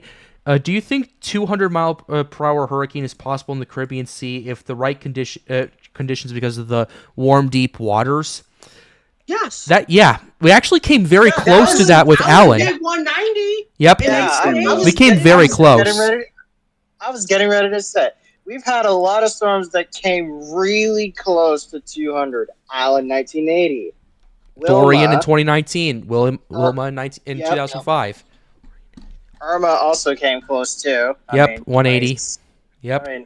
180. Yeah. Let's see. But so far, we've not had a 200 mile an hour storm, but it is possible. I think it's more because of luck. Yeah. Than anything, honestly. Yeah. Okay. I think it's eventually going to happen. I'm gonna say this right now.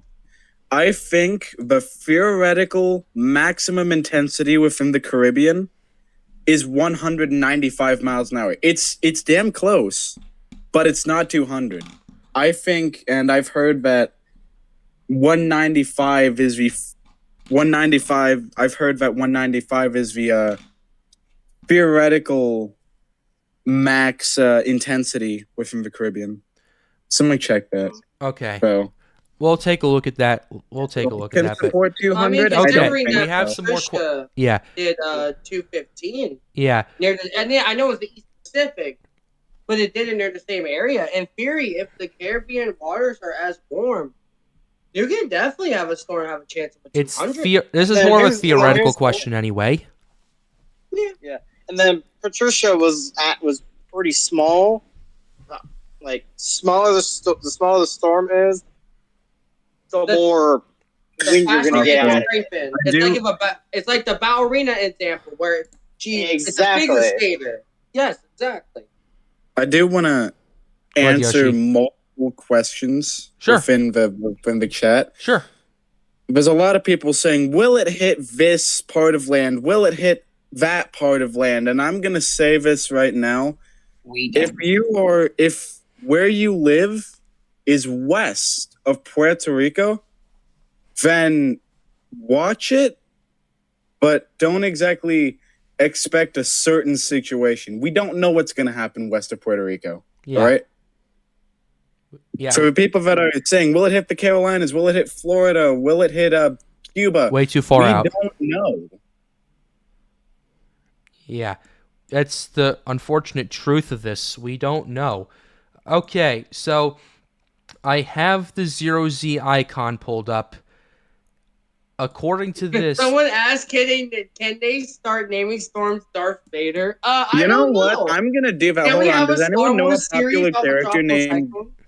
Does anyone know like a really funny character whose first letter of her name is E? Elsa? Edna? Edna? No, that's already a name, but that was a funny one when we had that. What about Edna from The Incredibles? Oh, totally. Okay. We could do that. What? No. Quite literally, I want to tell the story. Tristan knows with Elsa what I was constantly saying live on our stream when we were covering Let it go. I'm going to say y'all are yelling, let's go. Okay. Because that thing was gunning up the coastline, made landfall where I live in Rhode Island. It still has a tropical storm. Yeah. And I was like, it's letting go. Okay. All right. In the meantime, though, there is one thing I want to talk about with the icon. It's shifted further west. We got to spam that. We'll take care of it. Yeah, they'll get taken care of. Also, I got some from WeatherTrack US, which is a very trusted Twitter source for weather, by the way, has actually pointed out what I've been saying about Debbie's dry air preventing a lot of convection. They said, fortunately, plenty of dry air has worked in to limit robust convection for the time being. Although the threat of tornadoes is now over, with a band of showers and thunderstorms being watched north of Richmond, which may contain a couple of circulations and tornadoes within the next hour or two. That's the big area to watch. There is also a local threat for a tornado or two in West Virginia and Maryland tonight, with one of the cells that has a history of producing one and a boundary located on the Maryland-Pennsylvania border. So, yeah, that's exactly what I said, and they are on the same page. Yep. But, yeah, like I was saying with the icon, the 0Z shifted it further to the west. Oh, goodness. It wasn't, like, I'm comparing it to the 12Z. It was by about, I'd say 100 miles or so, but that puts the Bahamas more in the line of fire. So the icon, so we're seeing this windshield wiper back and forth type of situation. As a matter of fact, I want to see what the 0Z icon yesterday had. Oh, okay. Yeah, this went even further to the west than that. So yeah, the icon shift trending to the west. You need to watch this very closely, folks. The windshield wiper. Those in Florida, Georgia, and those in Florida, Georgia, and yes, the Carolinas again. Why does the icon show two other waves? Like, why does the Atlantic hit the Carolinas? That's a lot. Yeah. That's good. Yeah, That's a lot of activity. that is quite a the lot of icon. it. So someone's asking in chat, could this come close to Jamaica?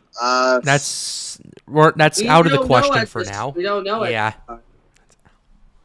Yeah, that's out of the question for now because of how far a out it little is. bit far north. Yeah. Yeah. Yeah, In my probably opinion, not. But I don't think so. yeah, probably not. But yeah, we'll have to see what happens with that. Okay. All right. Let's see. Is there any more questions in the chat we can answer? We're not. Like, I think Yoshi. For the people that are asking about this going to hit this area, I think Yoshi already nailed this nailed this in the head quite a bit. We're not going to be, at least until we get some sort of confirmation from the National Hurricane Center, we're not going to say west of Puerto Rico where this is going to hit because of how uncertain it is. Actually, no, I'll be a little more generous and say west of Hispaniola. I agree. Yeah, we won't answer those questions tonight because we don't know. And Yoshi, the first I think, mystery of this disturbance is, where's the low pressure? Where's it positioned? How is that going to interfere with the upper level high? How is that going to interfere with the Bermuda high? How is it going to interfere with the trade wind, Saharan dust? That's our first question that we need to be answering. Yeah. Yeah. Anyway, Daniel, check VC no mic. Okay, but yeah, we don't know. We're paying attention to it. I would say that for now, Puerto Rico definitely could get impacted. How strong is the system going to be? That's all going to depend on what happens, in my humble opinion, the next 48 hours. That's kind of the timetable I'm setting. I know the 18Z ensembles, a lot of them really ramped up the intensity and are seeing some systems going up into down to the 990s as this thing approaches Puerto Rico, more so than what we've seen in the past. That is concerning to say the very least, but I want more data before I can make a conclusive statement. Because I will say, go ahead, Weather Kingdom.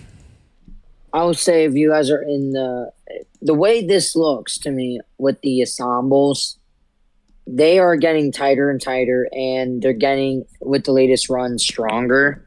So if you guys are in Puerto Rico or in the northern Western Antilles, you have to keep an eye on this. But we'll know more down the road. But you should already have your hurricane preparedness all set and ready to go. But even if this storm doesn't impact you guys are going to have many more chances before the end of the Atlantic hurricane season. So don't prepare just for this storm. Prepare for other potential systems, because anything can happen. 1,000%. Yep, 1,000%. Yeah, ladies and gentlemen, lots been going on tonight. Quite a bit's been going on. We've been talking about a lot of stuff. We got some interesting things going on around the Washington, D.C. market. Those new showers, we're starting to see a little bit of velocity. The low-level jets increasing. There is still 1,000 Cape and low LCLs. Storm relative velocity is still 200. So if you are in the Washington area, Glenmont, Germantown, and Frederick, which are the same areas that or Frederick, the area near Frederick is the same area that got affected by the other cell. I would watch these new storms closely, as there are in a very favorable corridor within the northeast side of Debbie right now. That area, in fact, if I were to label the highest tornado potential in the next 3 hours, it would be that little cluster of storms east of Waldorf. 1,000%. I agree with that. I was watching those as well. Someone said, how many more storms for August? 4 or 5 ? I actually talked about it earlier. Yeah. It still depends, but I wouldn't roll out at least 2 or 3 more names out of August. But one thing for certain, I do think September will definitely squeeze at least 3. Yeah. Or 4. I think September could squeeze a lot more. But here's the difference Agreed. between other active seasons and this one. This one doesn't really have a lot of cold fronts of tropical ones. This one feels more like the classic Cape Verde. It's the classic example of the Atlantic becoming active. While some of these other seasons have had seasons where they have more of, how do I explain it, more cold front, more subtropical systems able to take shape. So, Like, for example, 2020. yes. Also, real quick, flash flood warning has been issued by the National Weather Service of Washington, D.C. for Washington and Chesapeake counties in Maryland, Frederick County in Virginia, and Berkeley and Morgan counties in West Virginia until 3 a.m. Eastern Time. Okay, thank you very much. All right.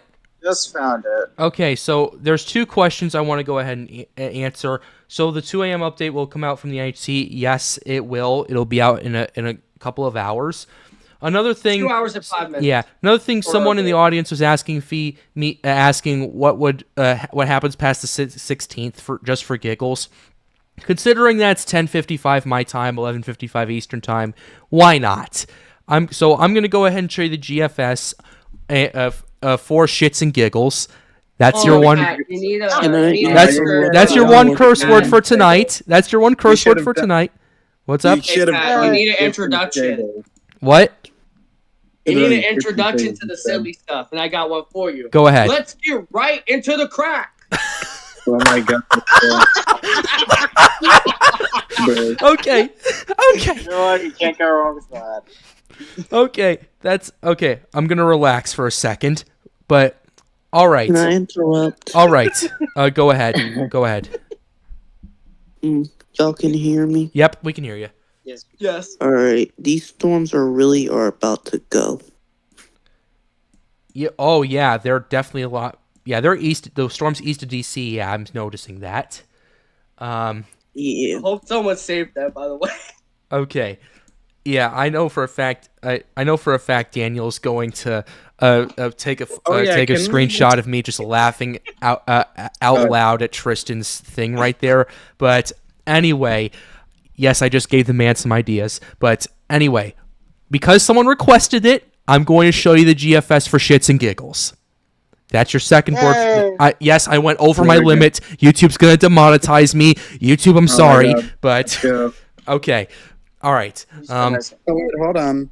Can you show them the latest Debbie Winfield forecast? Where's that at? Oh, no. The NHC. Debbie, and go to. Don't look at that. No, don't. We're looking at it. No, we're looking at it. Does it not have it? Crap, man. Did it Pat's remove gonna it? regret this. Okay, please Where? show it to me on VC No Mic, and I'll pull it up. I'm trying to find it. All right. In the meantime, though, while we're waiting for Yoshi, I'm going to go ahead and show you run the 18Z GFS for you.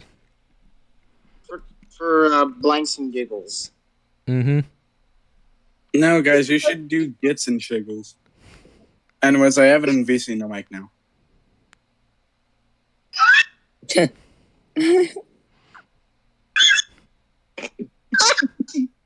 You idiots! Oh, it looks like I see tropical shore forest winds. Whoever said that, you're killing me. That's your 18Z GFS, ladies and gentlemen. And yes, I held that smile just for you because I know you liked it. So, yeah. We do have a new flash flood warning for I've heard that. I saw it. and Okay, Ballingwater go ahead, counties Tristan. in West Virginia. Debbie's gone We up also have a new, Thursday. and also for Hancock County in Maryland until 3 a.m. That just came out from Baltimore, Washington. So we have a new flash flood warning. Okay. All right, let's go ahead and... This is your wind field for Tropical Storm no. Debbie. Oh, no. This, ladies and gentlemen, is it just me, or does this feel like is this just me, or does this feel like one of those bad video games I play sometimes? I think Debbie went out a little hard today. Not gonna lie. I think she. Hold up. I got a good one. Guys. I think Debbie is using cheats and using mods. She's using aimbot, guys. She's using aimbot. Listen, guys. I come Hello back on after Newfoundland. trying to get a clip of Tristan saying the thing about Oh the my crack, God. and then Oh my I come back to this. Really? Okay. Why? All right. I'm sorry. Yeah, Okay. I bet the All right. NHC Okay. I bet the National Hurricane Center We have found some. finding that Yeah, quite hard. I just realized what the hell that was. So No. okay, I'm gonna stop and I'm gonna answer some questions before I lose my mind. Aren't storms supposed to run? The NHC is down bad. Thanks for that stress relief for the night. God, Absolutely. I'm so glad I joined this chat. Yeah, me too. I really hope I do not get demonetized. I think someone at the That's NHC alright. had Demonetization's some marital good. Yeah. Hey, I can be like PewDiePie when he went through his thing. Oh. No way. Yeah. Well, that's what you call sadness. Yeah. But anyway, okay, I'm going to stop with the silliness for tonight because we've been doing it for the last 10 minutes. Oh my god. Okay. All right. Let's time out for a There's nothing wrong with second. being a little silly. Okay. For number one, I noticed this. Aren't storms not supposed to run to high pressure systems? Yes, the steering currents, the high pressure systems usually help steer the storms. So that kind of helps answer your question right there. Any chance the storm's forward speed slows down? Right now, probably not, but anything past the Dominican Republic, we don't know. We're going to have to pay attention to that. But anyway, yeah, I know the chat's going a little crazy right now. Don't worry, you're going to see this as a highlight on the Storms United channel, so be sure you check that out real quickly. Let me go ahead and plug this in real quickly. You're going to see another one of our highlights there from a few nights ago. So hold on, Dark Steve said adds password out of context. No, more like NHC. I mean with Daniel doing the stuff he's doing. Perfect. You're covered. Okay, that's the story. Okay, guys. This is the Storms United channel, the official Storms United channel right here. Be sure to subscribe to that. We're gonna post highlights of all of this stream tomorrow. You'll also see our first highlight there, which is Tristan's fiery debut. So, okay. In the meantime, though, all right. Okay. In the meantime, though, what is everybody's, I'd say, overall thoughts about what we discussed tonight, what we went through with Debbie, and what we went through this area of interest? What is everyone's thoughts about that? Let's get right into the crack. Of course. Of course. But Anyway, yeah, for the people and Debbie, real quick, there's one thing I haven't talked about since we're doing this. If you are, and you know what, my slow brain decided to have a fart for a minute. So if you are in just north of Washington, D.C., around the areas of North Maryland, going to parts of central Pennsylvania and New York State, you are under a moderate risk for flash flooding for tomorrow with Debbie. And then after that, hopefully, it should be gone for good. It should be out of existence. It didn't deserve to be. And then for day 2, we actually have a bigger slight risk of severe weather. Washington, D.C. still in the marginal for at least the early morning hours of Debbie. A 5% in effect for parts of New Jersey, parts of southern New York State, parts of eastern Pennsylvania, going into northeastern Maryland. But even a little bit of damaging Wednesday, this day there was going to be a mix of some linear structures along with some semi-discrete supercells. And considering the HODMs I'm seeing right now, I am a little bit concerned about tomorrow with the potential tornado threat, because if y'all have noticed tropical system structures, a lot of our good tornado outbreaks have actually been semi-discrete supercells with linear structures on the northeastern side of a hurricane. Beryl was a perfect example of that. And Ida was a good example. Ivan was a good example. So I will pay, for the people in that tornado risk, I would pay a little bit extra attention tomorrow for the potential of that. Ooh. And of course, we are still monitoring the reports that are coming in, and of course, still monitoring Debbie as it continues to be a flash flood threat. It's moving at 26 miles per hour now. 24 hours ago, it was moving at 5 miles per hour. Pat, I think Actually, that's an 3. amazing improvement for people under the flood risk. That's an amazing improvement of speed for them not to get caught with their pants down.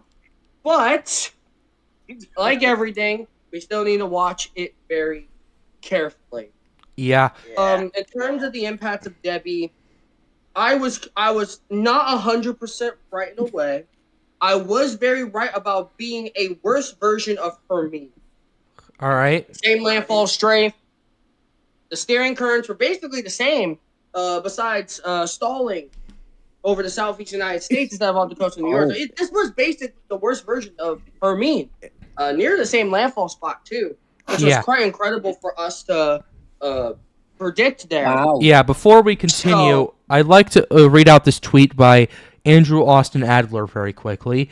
The latest NMME sub-seasonal guidance has come out and continues to the idea of an extremely favorable Atlantic, very prominent positive AMO signature with excessively warm temperatures throughout the basin. It also corroborates with the idea of a cool, neutral to La Nina developing by September and October. Precipitation anomalies further support the claim, showcasing positive values through the Caribbean, MDR, and Gulf of Mexico. Models are lighting up, and it appears the metaphorical switch will be flipped just in time for the bell ringing. So that's the latest and greatest in that regard, considering all the ensembles and models and everything's been screaming about this stuff going on. So I figured I'd bring that up very quickly. Tristan, go ahead and finish out your thoughts very quickly. What I will say about Debbie is that it's going to be one of those storms, and this is what we tell. It's not the wind. Even a Category 5, in my opinion, yes, the winds can be extreme. But when you have bad steering current, or you have a storm that's moving slow, it's not necessary the wind, because you can run from the wind. You could go just a decent amount inland, and yeah, you'll still have some power outages and stuff, but it won't be as bad as water. Water is a very powerful force, and I think Debbie has taught a lot of people that you don't need a major hurricane to produce chaos. You don't need one. And that's one of the things about this hurricane season is that we're going to get a lot of potential majors here, and that's going to make people forget again, because everyone pays attention to, oh, this is the biggest storm. It's heading towards Florida. It's heading towards Alabama. News 9. No. Any storm can be dangerous, and any storm can be life-threatening. Yeah. Definitely. Anybody else would like to give thoughts?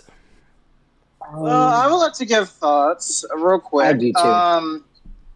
Okay, well, let's let Sakura go first.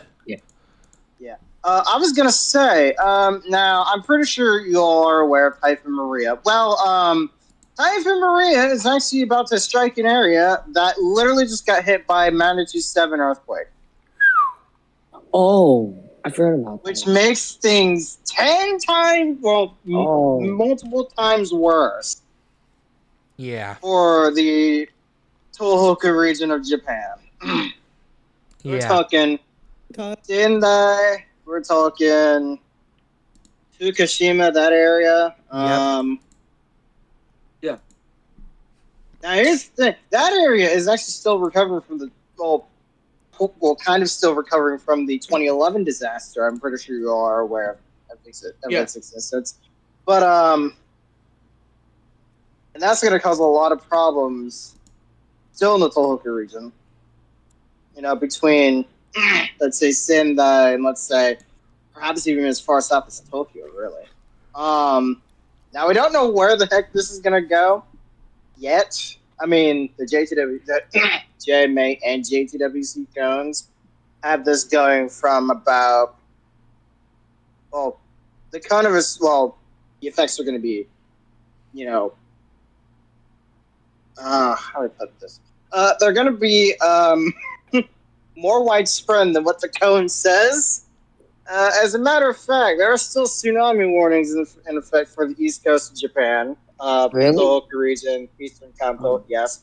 And then combined with Maria's possible storm surge, and then the rip currents in Hokkaido and on the Sea of Japan, or the Sea of Japan / East Sea side of Japan, that is going to cause northern Japan a whole bunch of problems.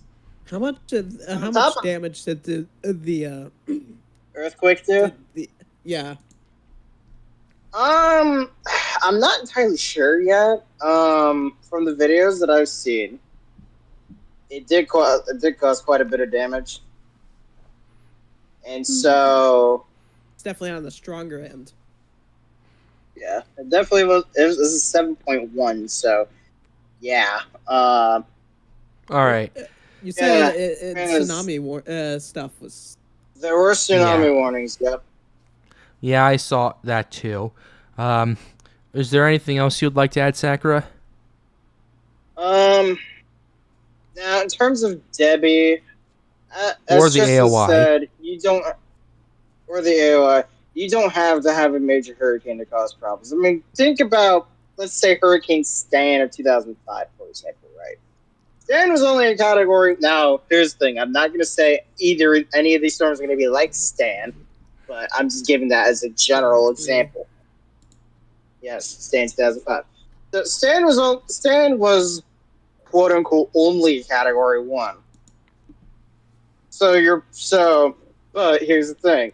Stan delivered about 40 inches of rainfall over Mexico, which killed 1,600 people. Earned it its rightful place in the retirement book. See, Gordon, 1994, struck Haiti as a Cat 1, delivered a bunch of rain. Point is here, it doesn't have to be a major hurricane in order to cause a bunch of problems. All right. It doesn't even have to be a hurricane. Yeah. Thank you very much. Weather Kingdom, did you want to say something?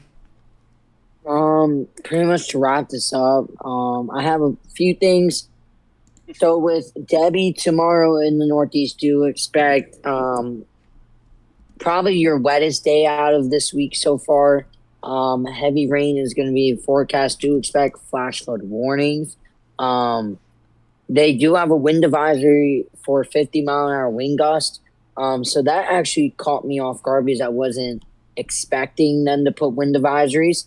So with wind advisories for 50 miles an hour winds and flash flood watch for 3 to 5 inches of rain, and already the saturated ground across Pennsylvania, New Jersey, and etc. We do see the chances for power outages and uprooting trees a lot more likely, especially in Pennsylvania. We are known to have those weaker pine trees. So if you guys are from the Northeast, Mid-Atlantic, expect a pretty wet day tomorrow and a pretty windy day, especially if you guys are in the wind advisory. So that's pretty much to wrap it up with Debbie. Only thing I will say, the tornado potential for Debbie into the Northeast looks pretty high, higher than what we kind of thought. They did put a slight risk for a 5% tornado risk now for Pennsylvania. So that's pretty much to wrap it up with Debbie. And for the rest of the tropics and this tropical wave, we will have to just watch this tropical wave. And once we get a low pressure and an invest, then we can really start predicting where this thing is going to go. But today's stream was more to show you guys that the chances are rising and there is more activity ahead, as you guys saw with the icon. Yes. So that's just to wrap it up with the Atlantic, and we're just going to have to see how the Atlantic continues to evolve. But I will say that the Atlantic is waking up, and this has to happen. This even happened last year in an El Nino. Around this time, we saw all these storms start developing, and everyone was like, oh, it's an El Nino. It ain't going to be as big as a peak. But even in El Nino years, in unfavorable years, we still at least get 1 or 2 storms. We still get quite a few storms throughout the peak.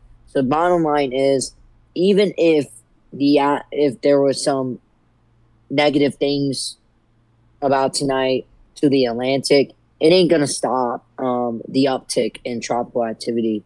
And I do think I don't like to use hyperactive period, but a pretty active period is ahead, and you guys will have to continue and watch this very closely. If you guys are in Puerto Rico, the Bahamas, even Bermuda. Yeah. I know especially Bermuda, because if this is a fish storm, Bermuda, you guys do have a shot of this. But bottom line is, even if this storm doesn't impact you guys, we are watching other tropical waves. And I do think a lot of these waves coming up will get a lot more west than it did in 2020. So once again, I think the high pressure is going to be more dominant. And a lot of these storms are going to be going a lot more west than last year. And I think quantity is definitely going to be a lot more than quality. Oh, wait, am I saying that right? Yeah. Quantity over quality. Yes. I think so. Yeah. But that's pretty much to wrap it up. Keep a track. And if you guys are in the Northeast, drive safe.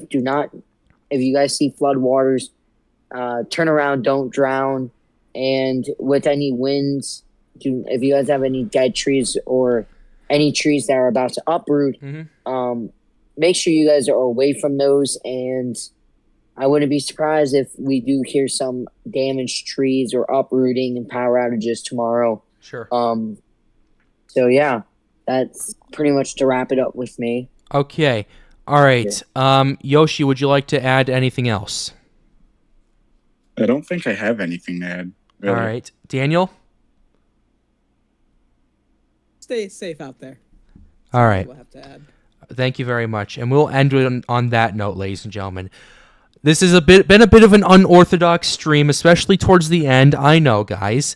But we're going to wrap it up here. I really hope you enjoyed it. Be sure to leave a like and subscribe to the channel if you are new. The goal of this channel, as always, is to get more people engaged with weather. If you want to support the channel directly, be sure to join my Patreon. The first link is in the description down below. Daniel is actually an official sponsor of the Pat's Path Predictor channel, and he's in the stream right now. So Daniel, thank you very much for being a big supporter for all this time, and I really appreciate it. Whoa. I really can't celebrate because of COVID. My throat's on fire. I'm sorry. Well, hey, I just wanted to say thank you and get well soon. Yeah. Well, with that being said, ladies and gentlemen, have a wonderful evening and stay safe.